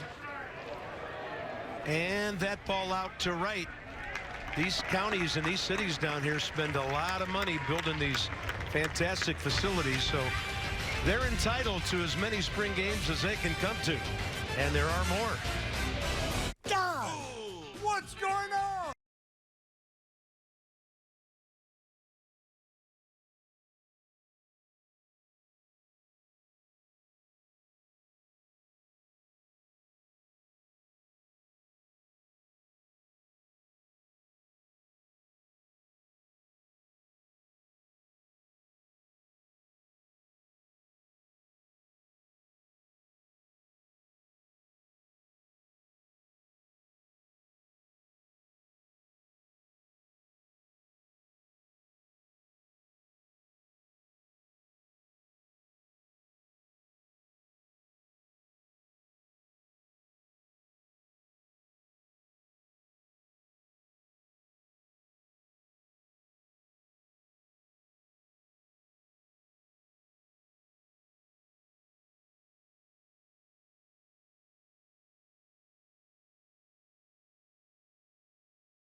Eric Fetty getting a look here in the top of the sixth, 8-0 Astros. We talked about that fifth spot in the rotation and the fight for it. Well, here's your potential fifth starters. Talk amongst yourself. Then go outside and have a snowball fight. But in the meantime, you remember Eric Fetty last time. He struck out the side, and he was very impressive the last time we were on Masson, and he showed you guys the ball game. Yeah, Eric Fetty was trying to go 4 innings to close out that game against St. Louis last Friday, a 4-2 Nats win. Almost made it to the last out of the game before Tim Collins came in and got it. Pretty good outing. A run on 4 hits over 3 2/3. A walk, 4 strikeouts. Ryan Rayburn in left field for Adam Eaton.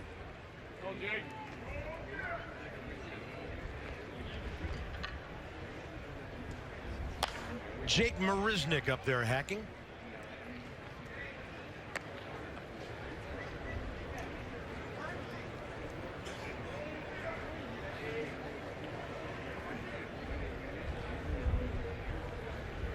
Three starts for Eric, 15 innings last year at the big league level. Made 13 starts at AA and AAA. We met some young Nats fans today. And we said, who's your favorite player? And one of them said Eric Fetty. And we said, oh, all right. And apparently he gave him some batting gloves because they were at his major league debut. And they told him, right? Very cool. So the story goes. That's how you make fans nowadays. You give them free stuff. Like, hey, here's one of my cars. Cheer for me. Fan for life there. Yeah. Good sinking action on that 86.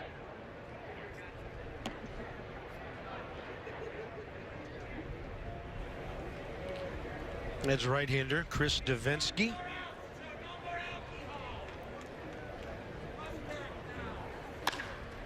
Out to right, and Bryce Harper will have to play it on a hop. Marisnick checks in with his first base hit.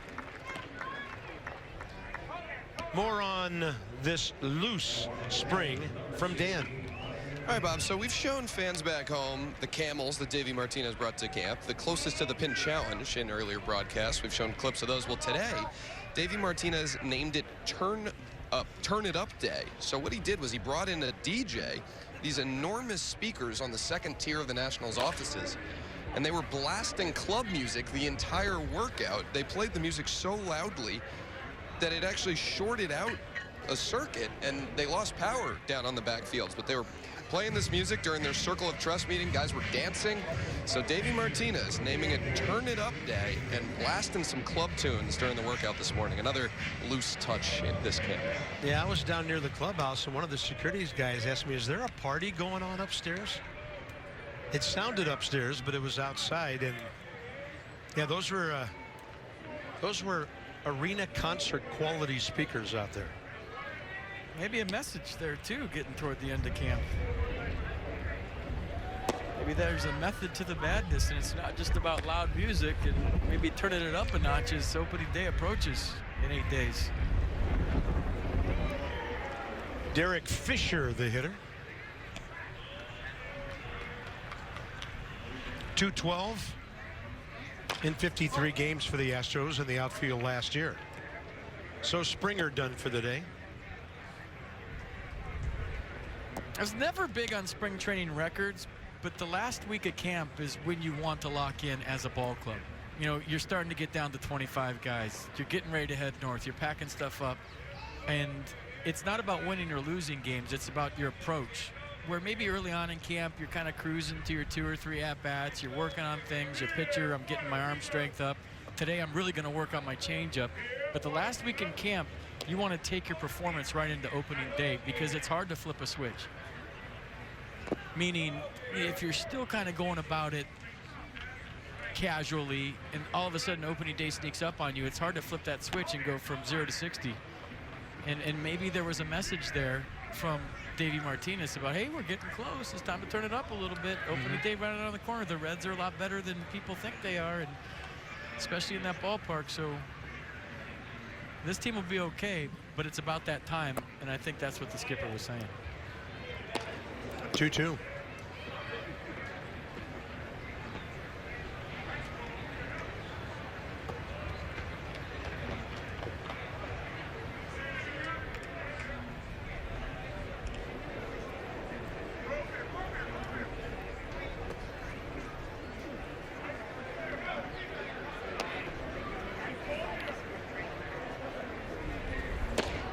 Tried to bust him on the inner edge. Little inside, 3-2. Pretty good pitch right here. Try to run it back, right? A little two-seam action. Good frame by Montero. Didn't get the call.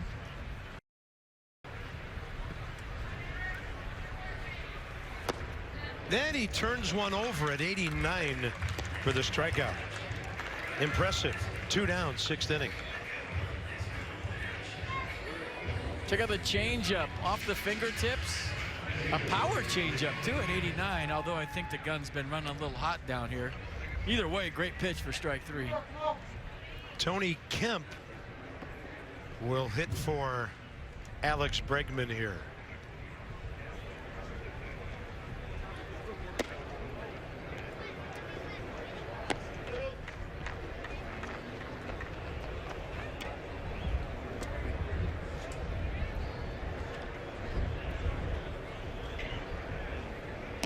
If you're wondering, Jose Altuve is on deck.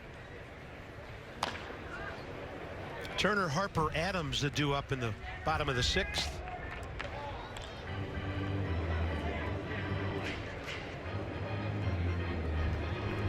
One thing we liked about Eric Fetty in that appearance 5 days ago, gets it, he's ready to roll, and attacks the hitters.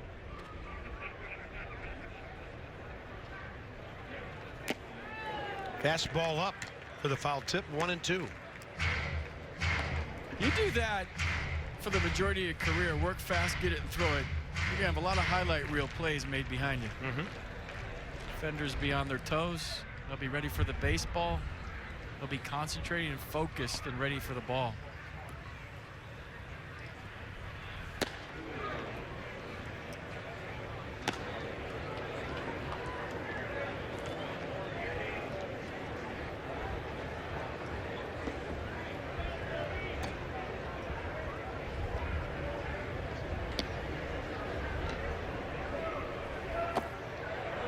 Another long count, 3-2.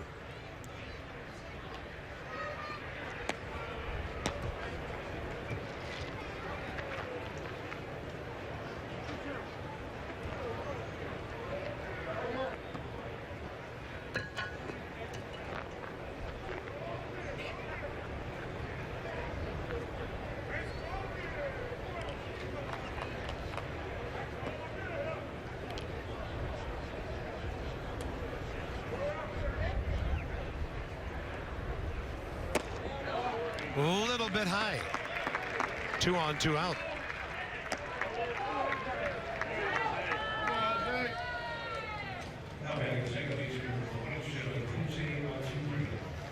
About ready to get into the 3 o'clock hour here in West Palm Beach. One more from Florida for you on Friday night, 6 o'clock. Astros and the Nats again. Nationals have the Marlins tomorrow.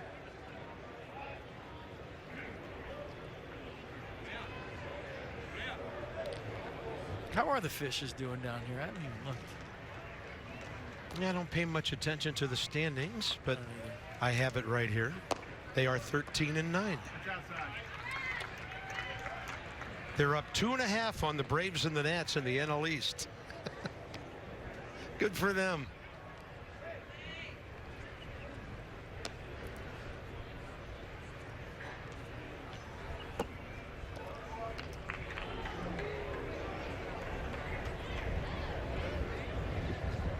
Astros are 16-7. As mentioned earlier, the Nats 11-12.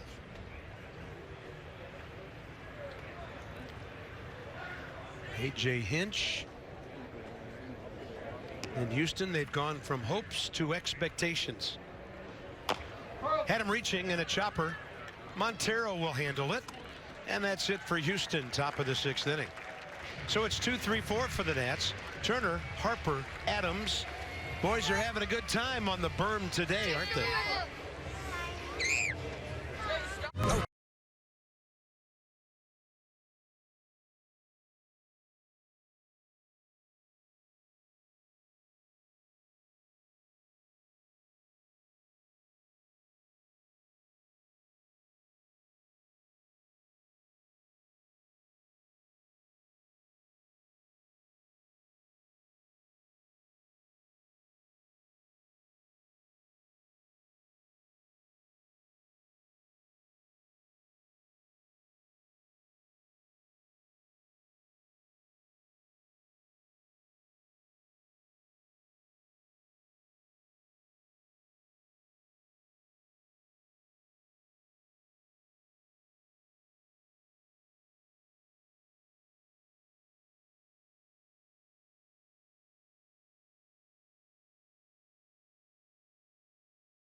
.880 Houston, 0-2-2 Nats.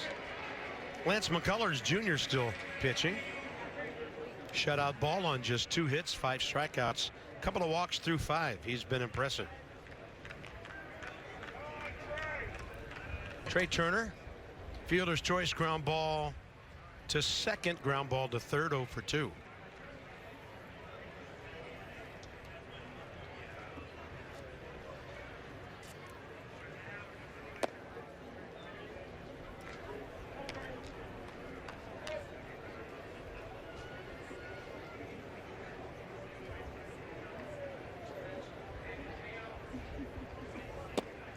In there.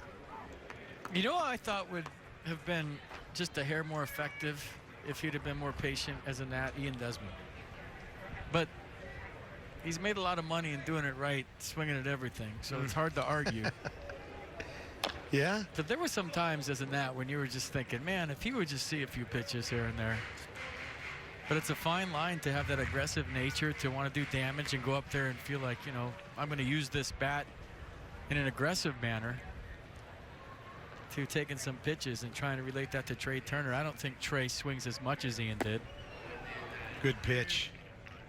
Strikeout number 6 for McCullers. And A.J. Hinch will make a pitching change.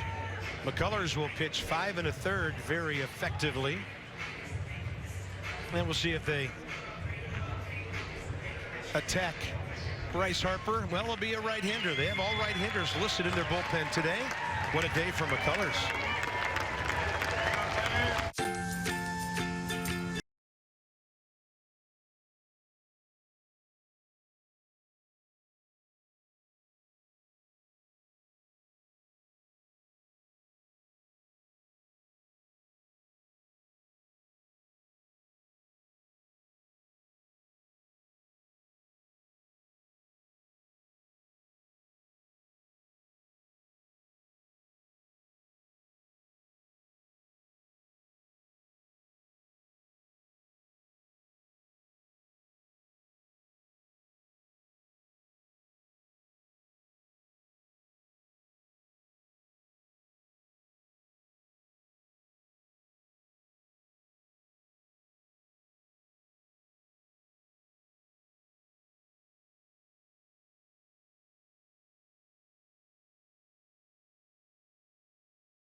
Here's a spring training number, Miguel Angel Sierra.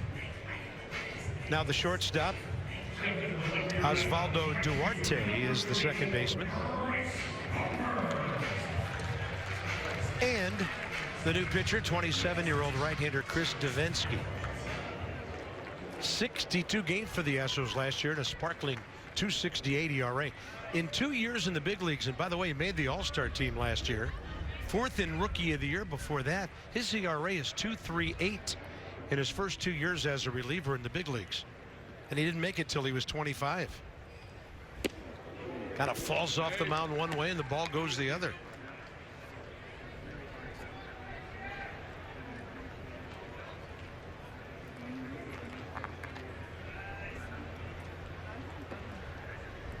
Change-up his best secondary pitch. He throws it 38% of the time at 83. Might see one here.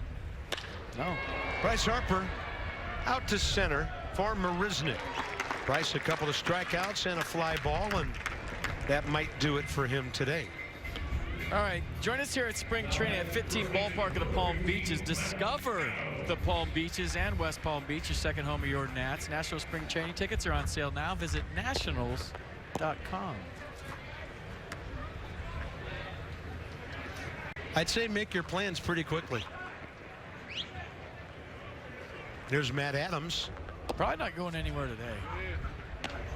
today. Unless you're south of DC a little bit. Adams a couple of Ks. Called in the first, swinging in the fourth. Trying to dig that one out. No balls, 2 strikes. Shiftage. 4 outfielders. Left fielder, left center fielder, right center fielder, and right fielder. That just looks so weird.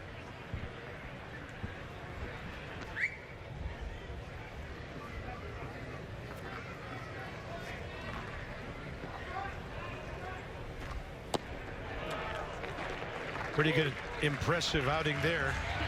That's why this guy's got a 2-something ERA in 2 years in the American League.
When they came to the New World, the first thing they saw on the beach was Masson.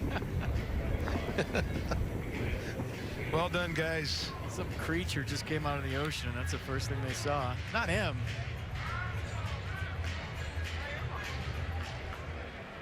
Need that guy, right? Mm-hmm. What a sweet swing. Daniel hits Murphy. Here we go, top 7. Miguel Angel Sierra leads off for the Astros. New DH Ruben Castro will be next.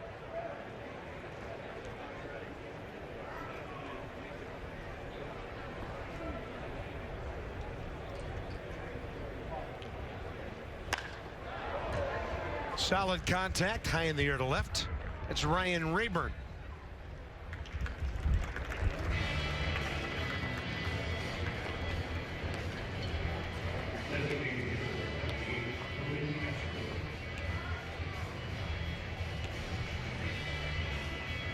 You know, it's windy in a major league ballpark. You have like 3 levels to kind of block the wind, especially when it's blowing left to right. And it's still tough as an outfielder. When the ball gets up and over the 3rd level, it'll play tricks on you. But here in these minor league spring training type ballparks, the wind's going to affect everything so much more because any fly ball's over the top of the stadium. So you lose that wind guard. There's times during the season you could flip some grass up as an outfielder and it's blowing one way down low but another way up high. So that's why a lot of guys will look down the buildings on Half Street, the flags on top of those at home at Nats Park, to really gauge which way the wind's blowing.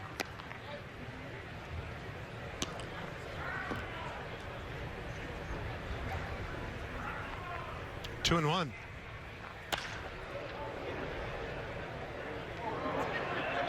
All right, the Nats have made a bunch of changes.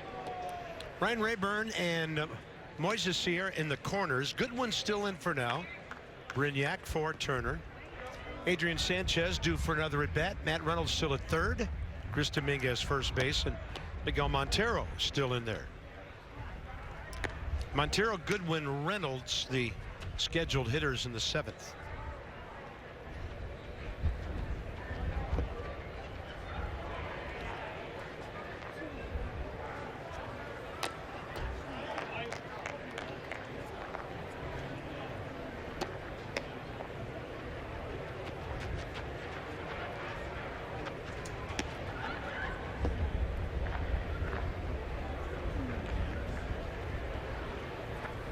Three-two. He made an offer but pulled it back on a 1-out walk. Second walk for Eric Fetty. Next up, first baseman Tyler White.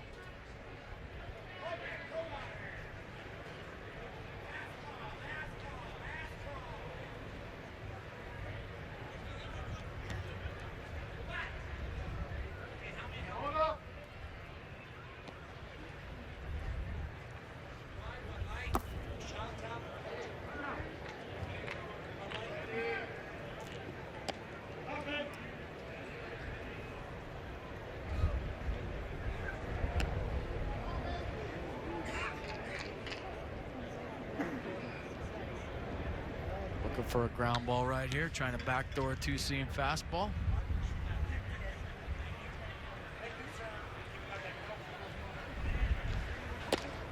Held on a little too long, ball 2.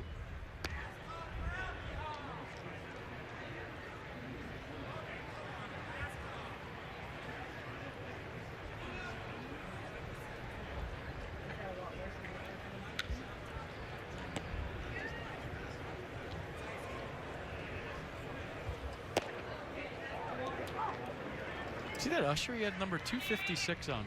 He has no chance of making the ball club. Are there that many ushers here?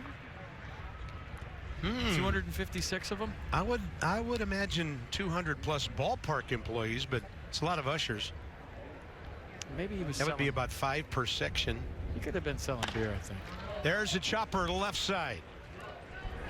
Reynolds to Sanchez, and the Nats go around the horn to get us to the 7th inning stretch. All Astros today, 8-0, and Matt Reynolds gets this one started.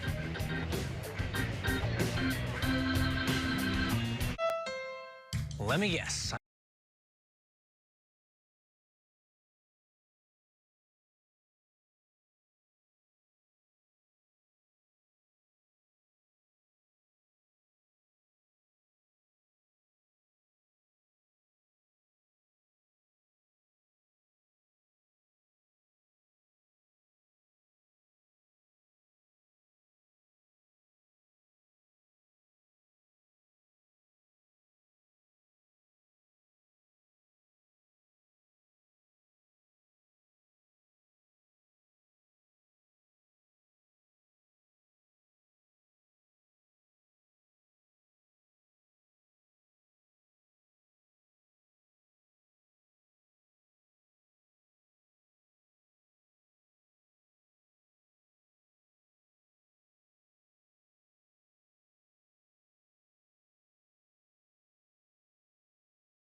Presented by authority of the Washington Nationals and may not be reproduced or retransmitted in any form. And the accounts and descriptions of this game may not be disseminated without the express written consent of the Washington Nationals. Pompano Beach. Little surfer right there. Not a lot of waves. They've had bigger waves down here this spring than we've seen in a long time. Folks taking a stretch here in the middle of the 7th inning. 8-0 Houston.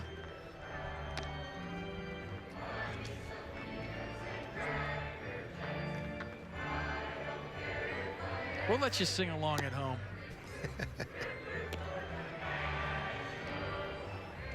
Let's go sing.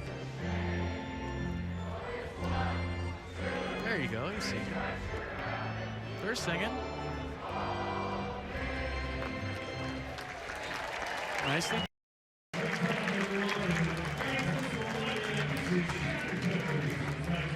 Yeah, it's been so impressive as spring training goes on this spring, and last year we were here for the first time. More and more curly W's and red jerseys and ball caps.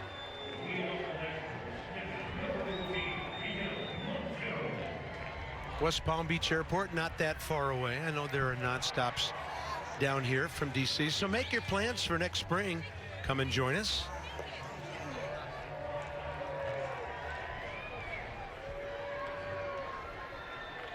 Yeah, the airport just a couple X's down the freeway. It is close. Sound like that IndyCar race we used to have back to the Orlando airport after the ball game. Ooh, nowhere to go for Miguel Montero. Trying to run that one off. That'll be the end of his day. He'll touch first base. You'd think a pinch runner will come out. Paul Lassard probably going to meet him at the top step to make sure he's okay. Nat's head trainer. Oh no, he's staying out there. That's a catcher. He likes that a little bit. Where'd he get him? Calf? Ugh.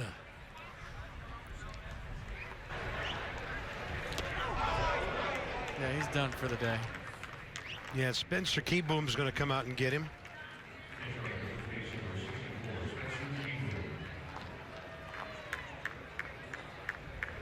That is not going to feel good at around 7 o'clock tonight.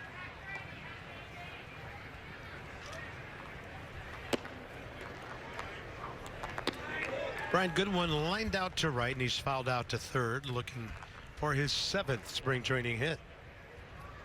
Cut my hand one time on the warning track diving for a ball in Major League Camp, and the trainers, I was with the Yankees at the time, actually sent me to the beach and told me to stick it in the ocean. Really? Yeah, they said that the salt water would heal it up quick. So that was my rehab for like 3 or 4 days. I had to go to the beach and stick my hand in the ocean. That's how I got ready for the season, and that's how I got cut. Must have hurt your hand last week. Yeah. Early March, I think you hurt your hand. I think they were just trying to get rid of me when I look back on it now. It's like, yeah, go to the beach, stick your hand in the ocean, take 2 weeks off, and then quit.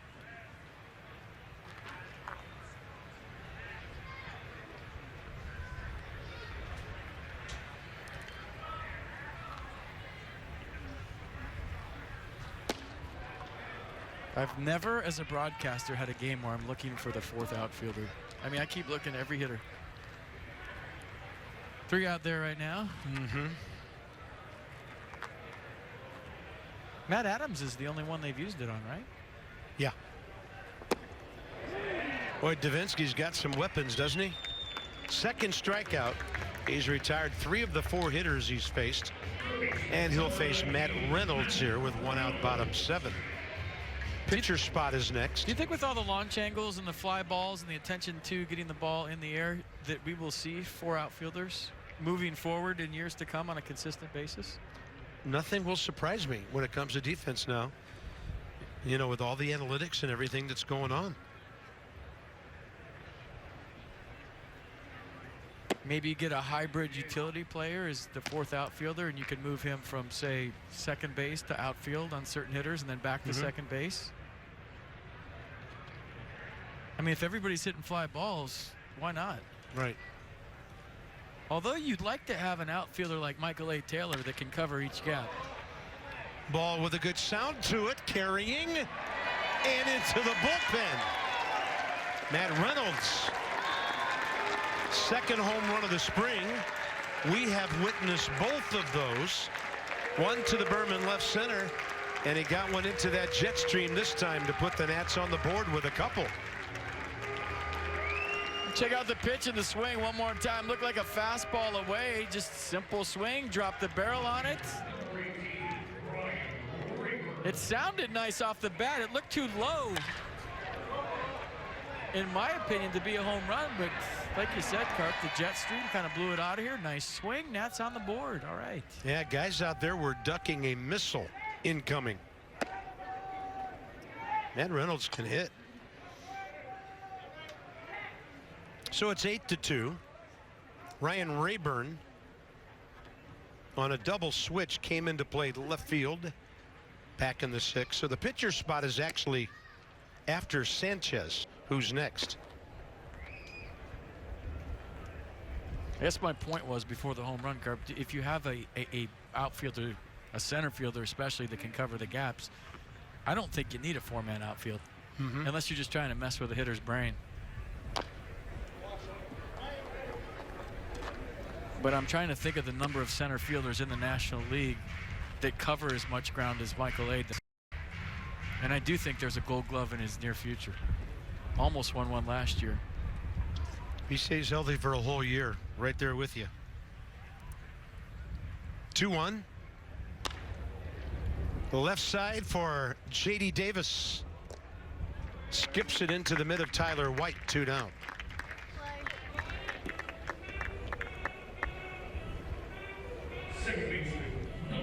Adrian Sanchez is next. And then if you really think about it, Carp, and we've seen Davey Martinez do this, and you pinch your corner outfielders into the gap, do you really need to guard the lines? Because usually the damage done down the lines is a ground ball past the 1st or 3rd baseman or a line drive over their head. You rarely see a fly ball do any damage in the corner. It's usually the ball hit the hardest, right? Because you're pulling it if you're a left-handed hitter or a right-handed hitter down the left field line. So if you just bunch the gaps, say you don't have a center fielder that covers a lot of ground, in my opinion, you never need 4 outfielders. You know, I'm sure there's analytics in A.J. Hinch's dugout that would say, hey, this guy's a fly ball hitter. But I just don't think you ever need that. Probably just experiment with it, spring training, and this is the place to do it.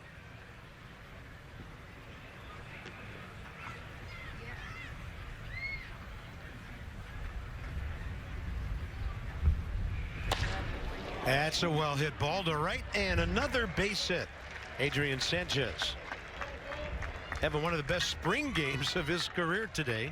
2 for 3, and Pedro Severino will hit now in the pitcher's spot.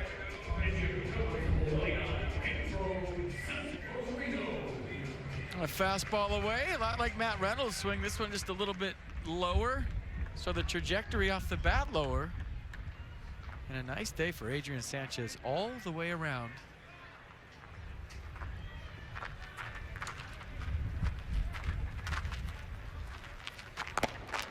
And as I mentioned earlier, Pedro Severino trying for one of those catcher spots, hitting .322.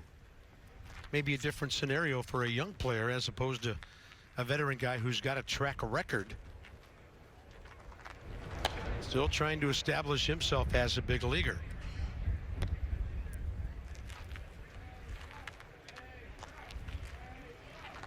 Well, the talent's there, the skill set's there. I mean, just a matter of putting it all together, but I like watching him catch. Yeah, 9 for 28, hit .321 in just 16 games with the big club last year.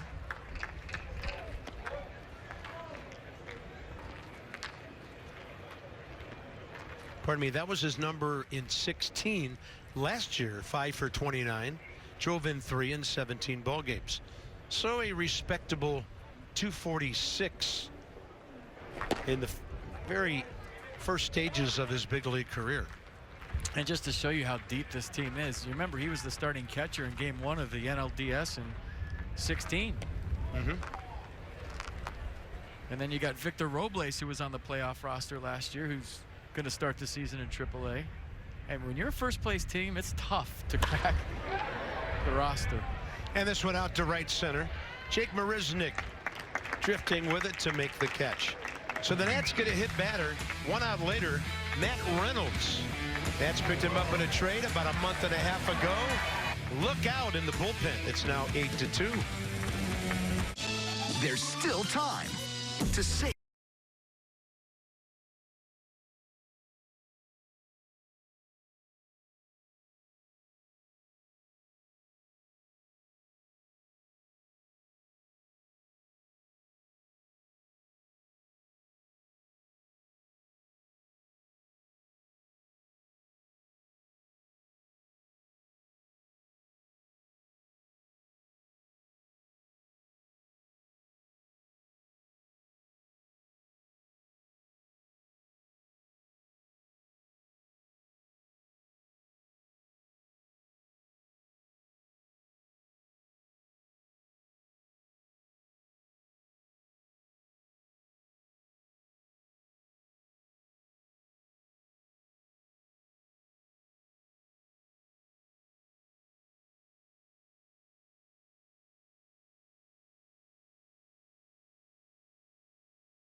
Inning.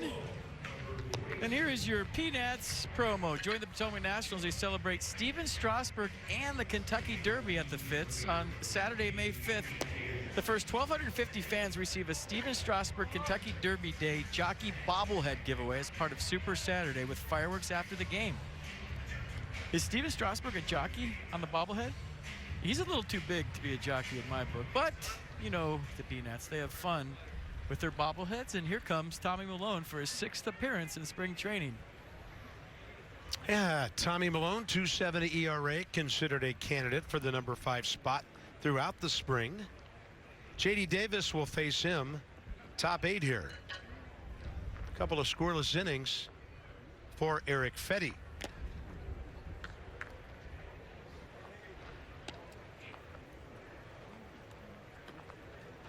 Tommy's first year in the big leagues.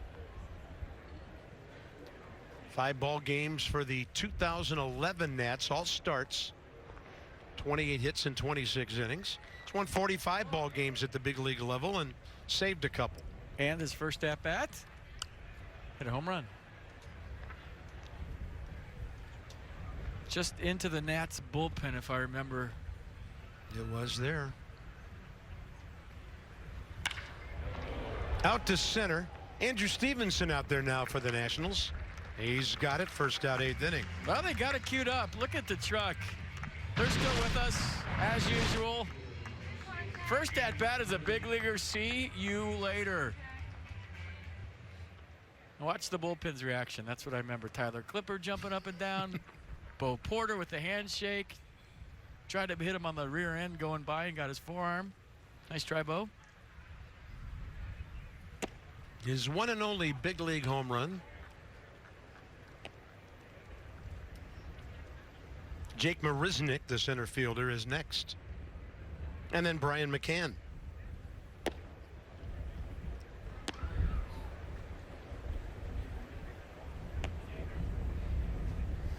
Was it the first pitch? I can't remember. I want to say first pitch you First saw. pitch, first at bat. How about that? This one's going to take a turn to the right. 2 down.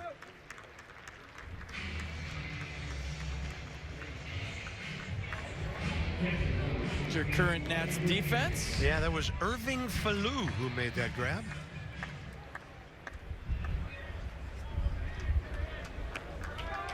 So all the starters are gone. Brian McCann going CG.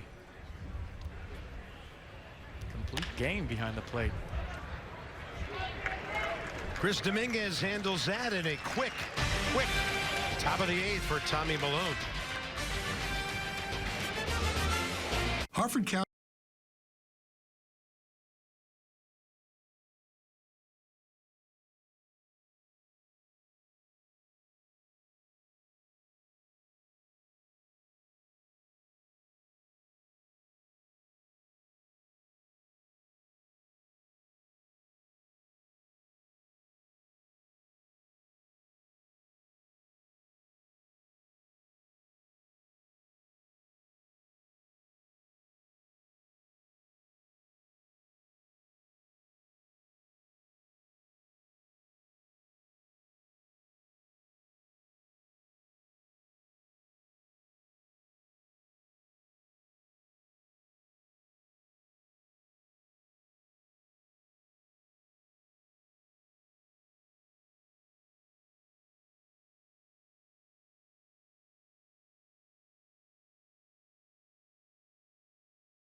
Bottom of the 8th at the 15 ballpark of the Palm Beaches. That's on the short end of an 8-2 score. This is Hector Rondon. Let's see his spring numbers. Or that's his last season numbers, excuse me. 61 appearances. ERA. Fastball in the upper 90s. Really good slider to complement the heater. Strikeout rate increased last year. Walks decreased. 69 strikeouts in 61 innings for the Cubs. 20 walks.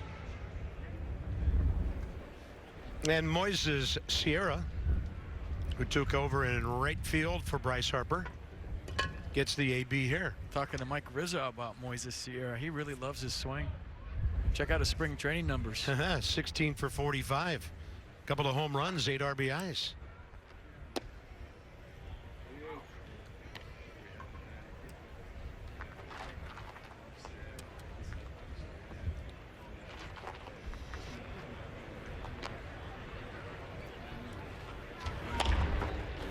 Fair ball, no, it just made a turn before it got to the bag. Inches from a hit.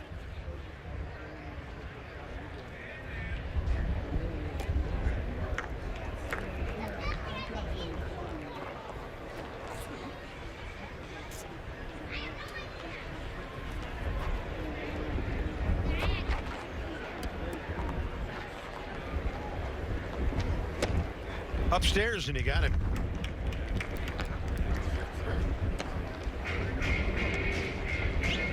Reed Brignac will be next.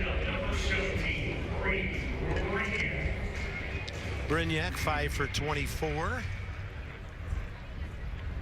And 4 runs batted in.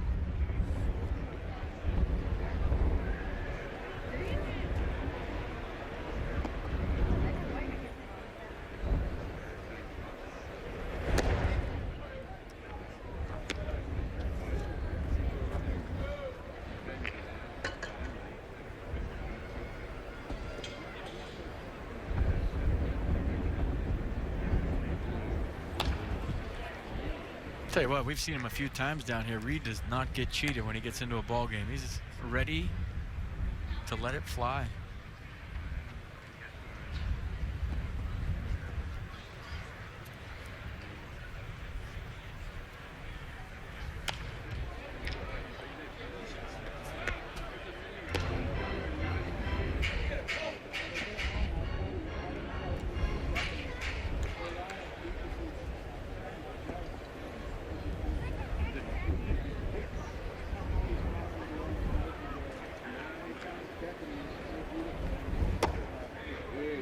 Played 113 games for the Rays in 2010, hit .256. Play any position on the infield.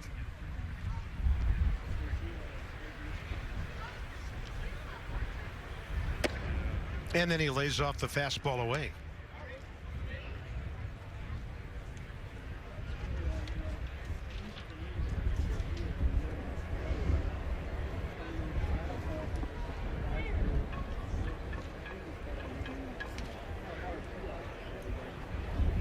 Tell you what, it's so hard for a guy to try to make a ball club coming off the bench in spring training games when you get one at bat to show the manager.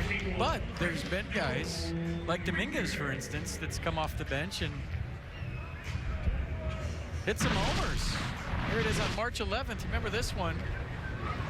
We've seen him play third. He's got a cannon, and the ball really jumps off his bat. So that is a big league body, folks, you are looking at for sure.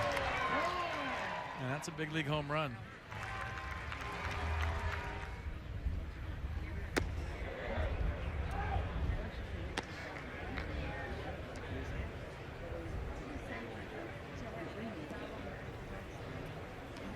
Nice spring, 342, 3 taters, 10 RBI.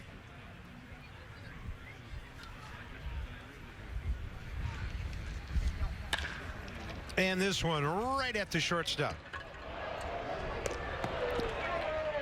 Little bobble at second base there, 6-4-3, and this game is into the 9th.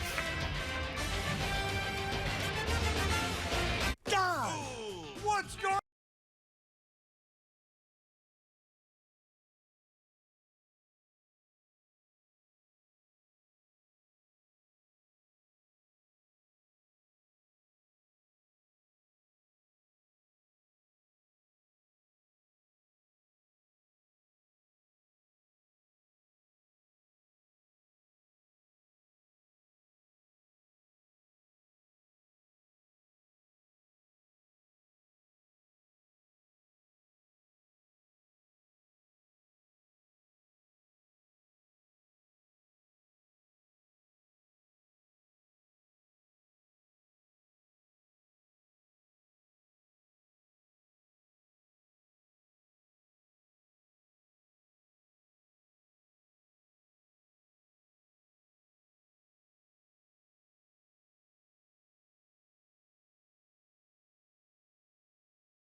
be confused with the intercostal 8-2 Astros.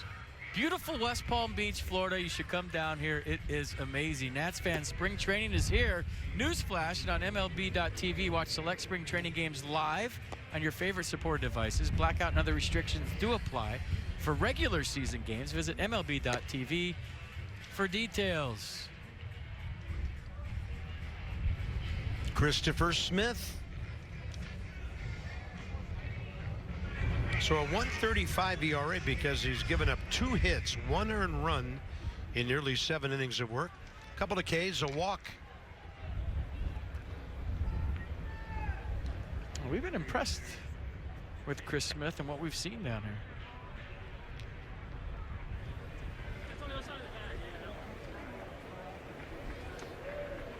Works fast, throws strikes. Top of the order, Derek Fisher. Top 9 for Houston.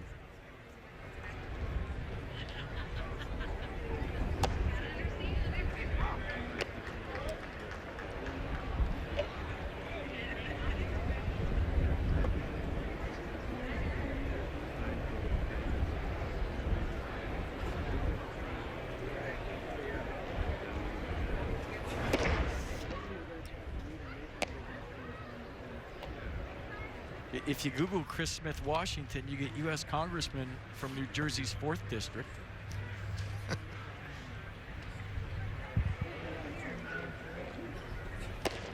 And if you just Google his name, you can get a couple of pictures and a couple of actors.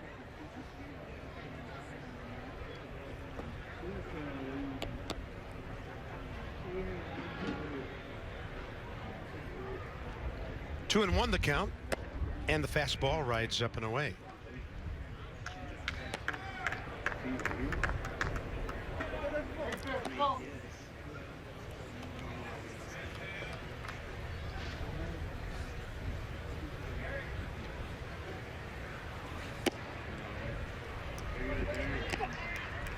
Fifth walk issued by the Nationals staff today. Tony Kemp, center fielder now. Chris Smith's story is a good one. Debuted in 2017 at age 28. Out of the Blue Jays bullpen after he bounced around some independent leagues. Got a shot with the Yankees.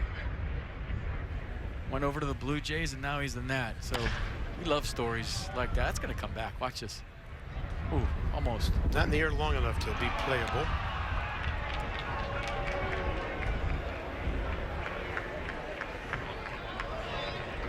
Give it to the kid. Nice.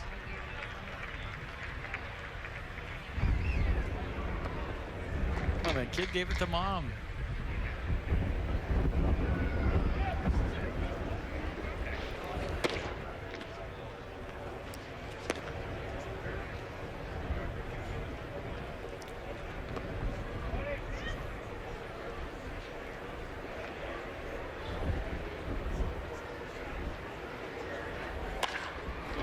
To right. Ball carrying and on the way back. Brought in by Moises Sierra for the first down. Yeah, when you play right field and the wind is blowing this hard out, nothing's going to drop in front of you. So your first reaction on anything that has any kind of loud sound to it is go back. I mean, we've seen very few hits drop in front of the right fielder today. Everything's carrying out to him or at least to the track or the wall. Nice play.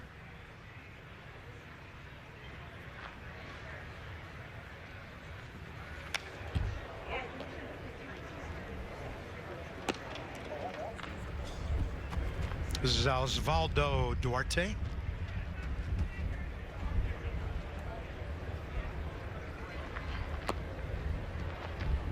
Jose Altuve went 0 for 4 today. He replaces him.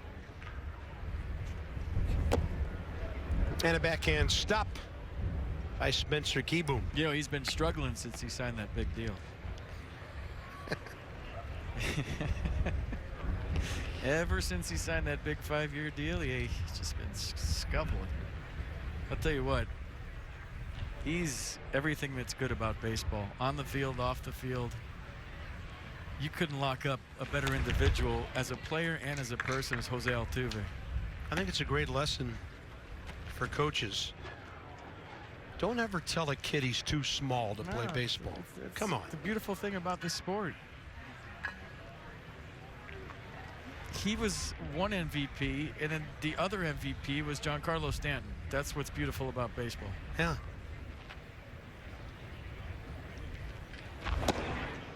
And don't get me going on the too small thing, because I got about 3 hours of material on that one. I mean, we told you earlier, they sent him home from a tryout in Venezuela saying he was too small.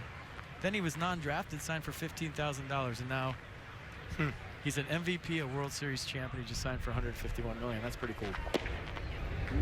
I don't care if you're not a fan of the Astros, it's still cool.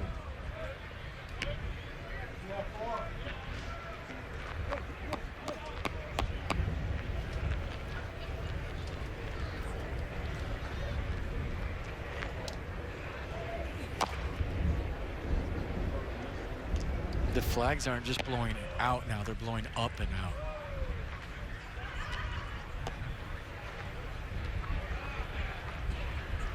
So according to my calculations, he has just signed a contract that's worth 1,000 times more than what he signed for. Yeah, 1,400. 1,000 times. 1,400 times more than what he signed for. That's a base hit to left. And the Astros will have runners at first and second, one out here in the ninth.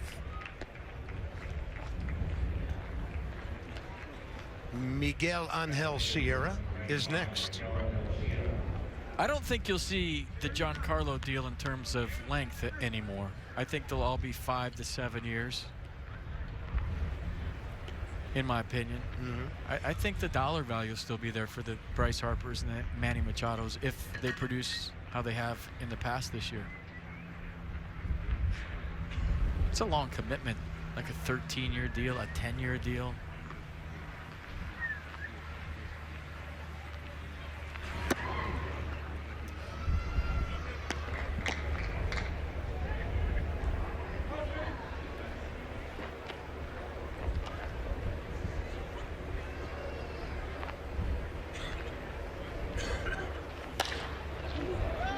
And this one will blow out to the outfield. Moises Sierra on the fly ball by Miguel Angel Sierra. And 2 outs here in the ninth. And the next hitter will be Abraham Toro Hernandez.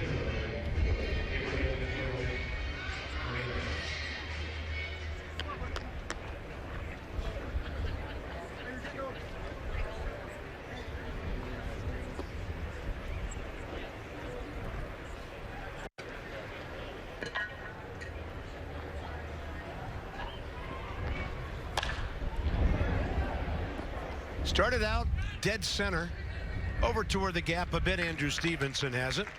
So Chris Smith battles back for a scoreless ninth. Nats have 3 outs to go.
Almost got through 5 today. 8 runs, only 4 earned through 6 innings. And afterwards, his assessment of his performance.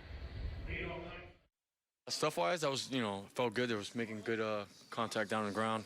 And that's what I wanted, some ground balls. As far as that, obviously, the hit balls that we're hitting was just falling behind on the count. Just have to attack a little more, be aggressive in the strike zone. But there, it was good. I saw a lot more positive than negative. Good enough for us, Gio. So here we go to the bottom of the 9th inning. Ken Giles, right-hander for Houston. And Spencer Keyboom is first for the Nats. And mid-90s fastball slider for Giles. You see his 2017 numbers.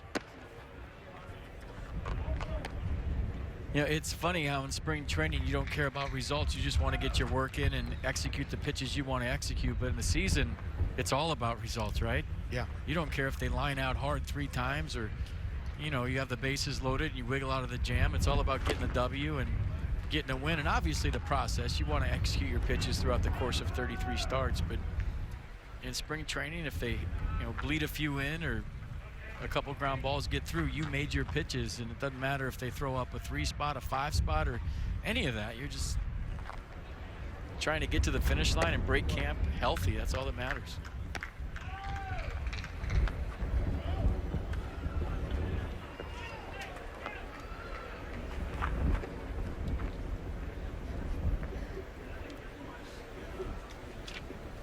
Spencer Keyboom this spring, 10 for 32. 5 RBIs and a batting average well over 300. Giles puts it right in there.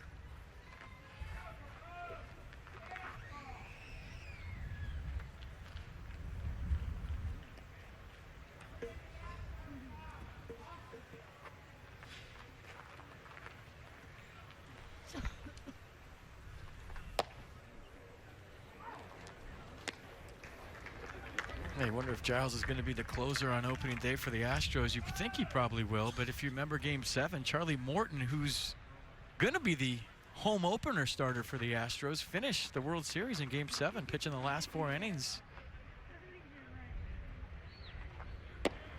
Right on the edge.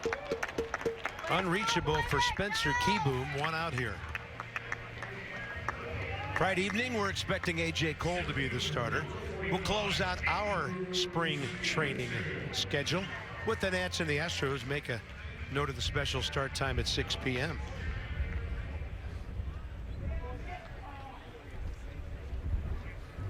Andrew Stevenson, 10 for 43 with a home run, 7 RBIs. Down the line in right. Is it deep enough to get out? Yes, it is. See you later. And the Nats have their 3rd run of the day.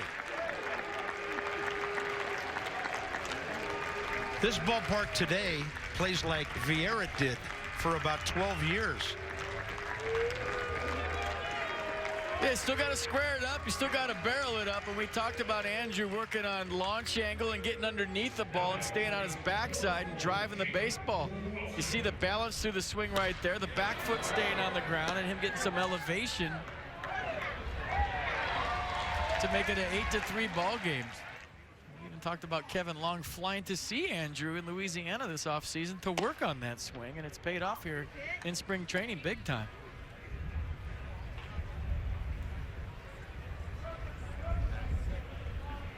Andrew told me that was one of the coolest things that's ever happened to him as an athlete, is to have a coach come and visit him, a major league coach. 0-1, a swing and a foul tip for Jacob Wilson, who's been in the ball game since the 7th inning playing 3rd base.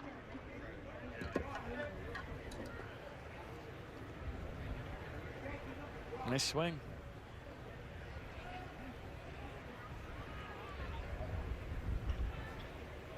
Actually came in the 8th, right after Matt Reynolds had hit his opposite field homer in the 7th. Yeah, you got to be good to have a hitting coach fly to your house and work with your swing. It means they see a lot in Andrew and they think he has tons of potential.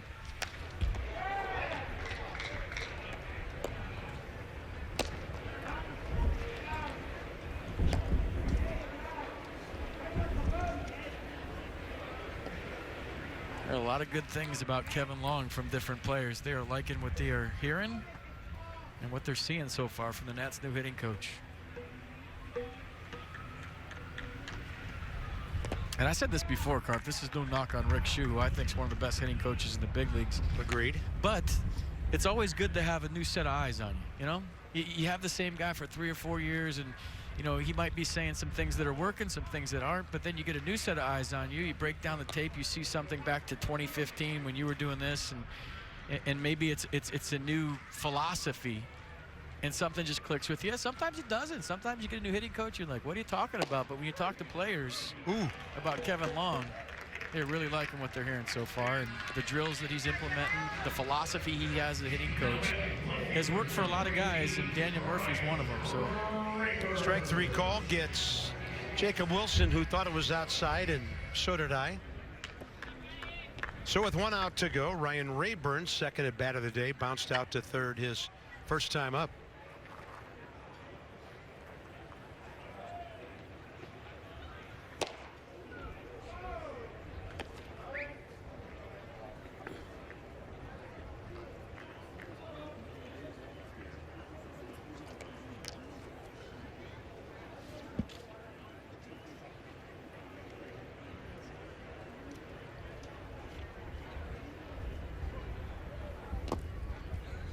That'll even things up 1-1. Ryan, 1 hit and 19 at bats.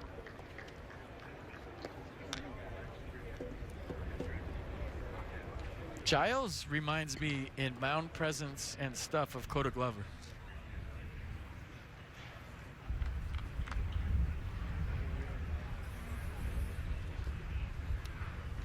Have body type similar.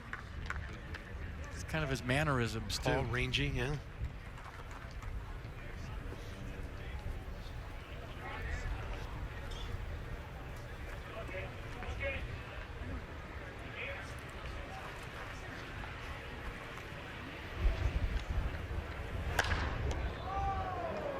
Wind will take that well out of play. That's a tough catch.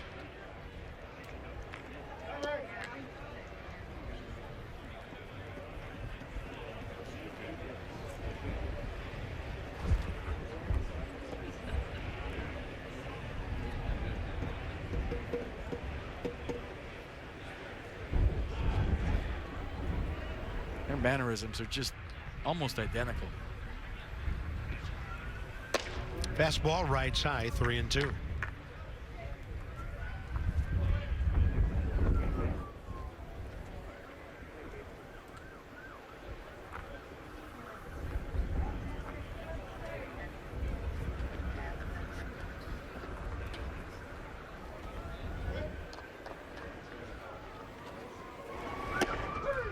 That's a generous outside corner today. Outside corner area. The Nats get a run in the bottom of the 9th on a home run by Andrew Stevenson, and the Astros win it by a count of 8-3, out hitting the Nationals 9-5. So that'll do it. We have 1 game left for you from West Palm Beach. That'll be Friday night. Astros Nationals at 6 o'clock. Brett P. and Dan, Bob Carpenter. 8-3. Gio got the start. Nats got a couple of home runs today, but a lot of unearned runs today, and we'll join you again Friday night. This has been a presentation of Masson. So we'll see you in a couple of days. Between now and then, so long for just a while.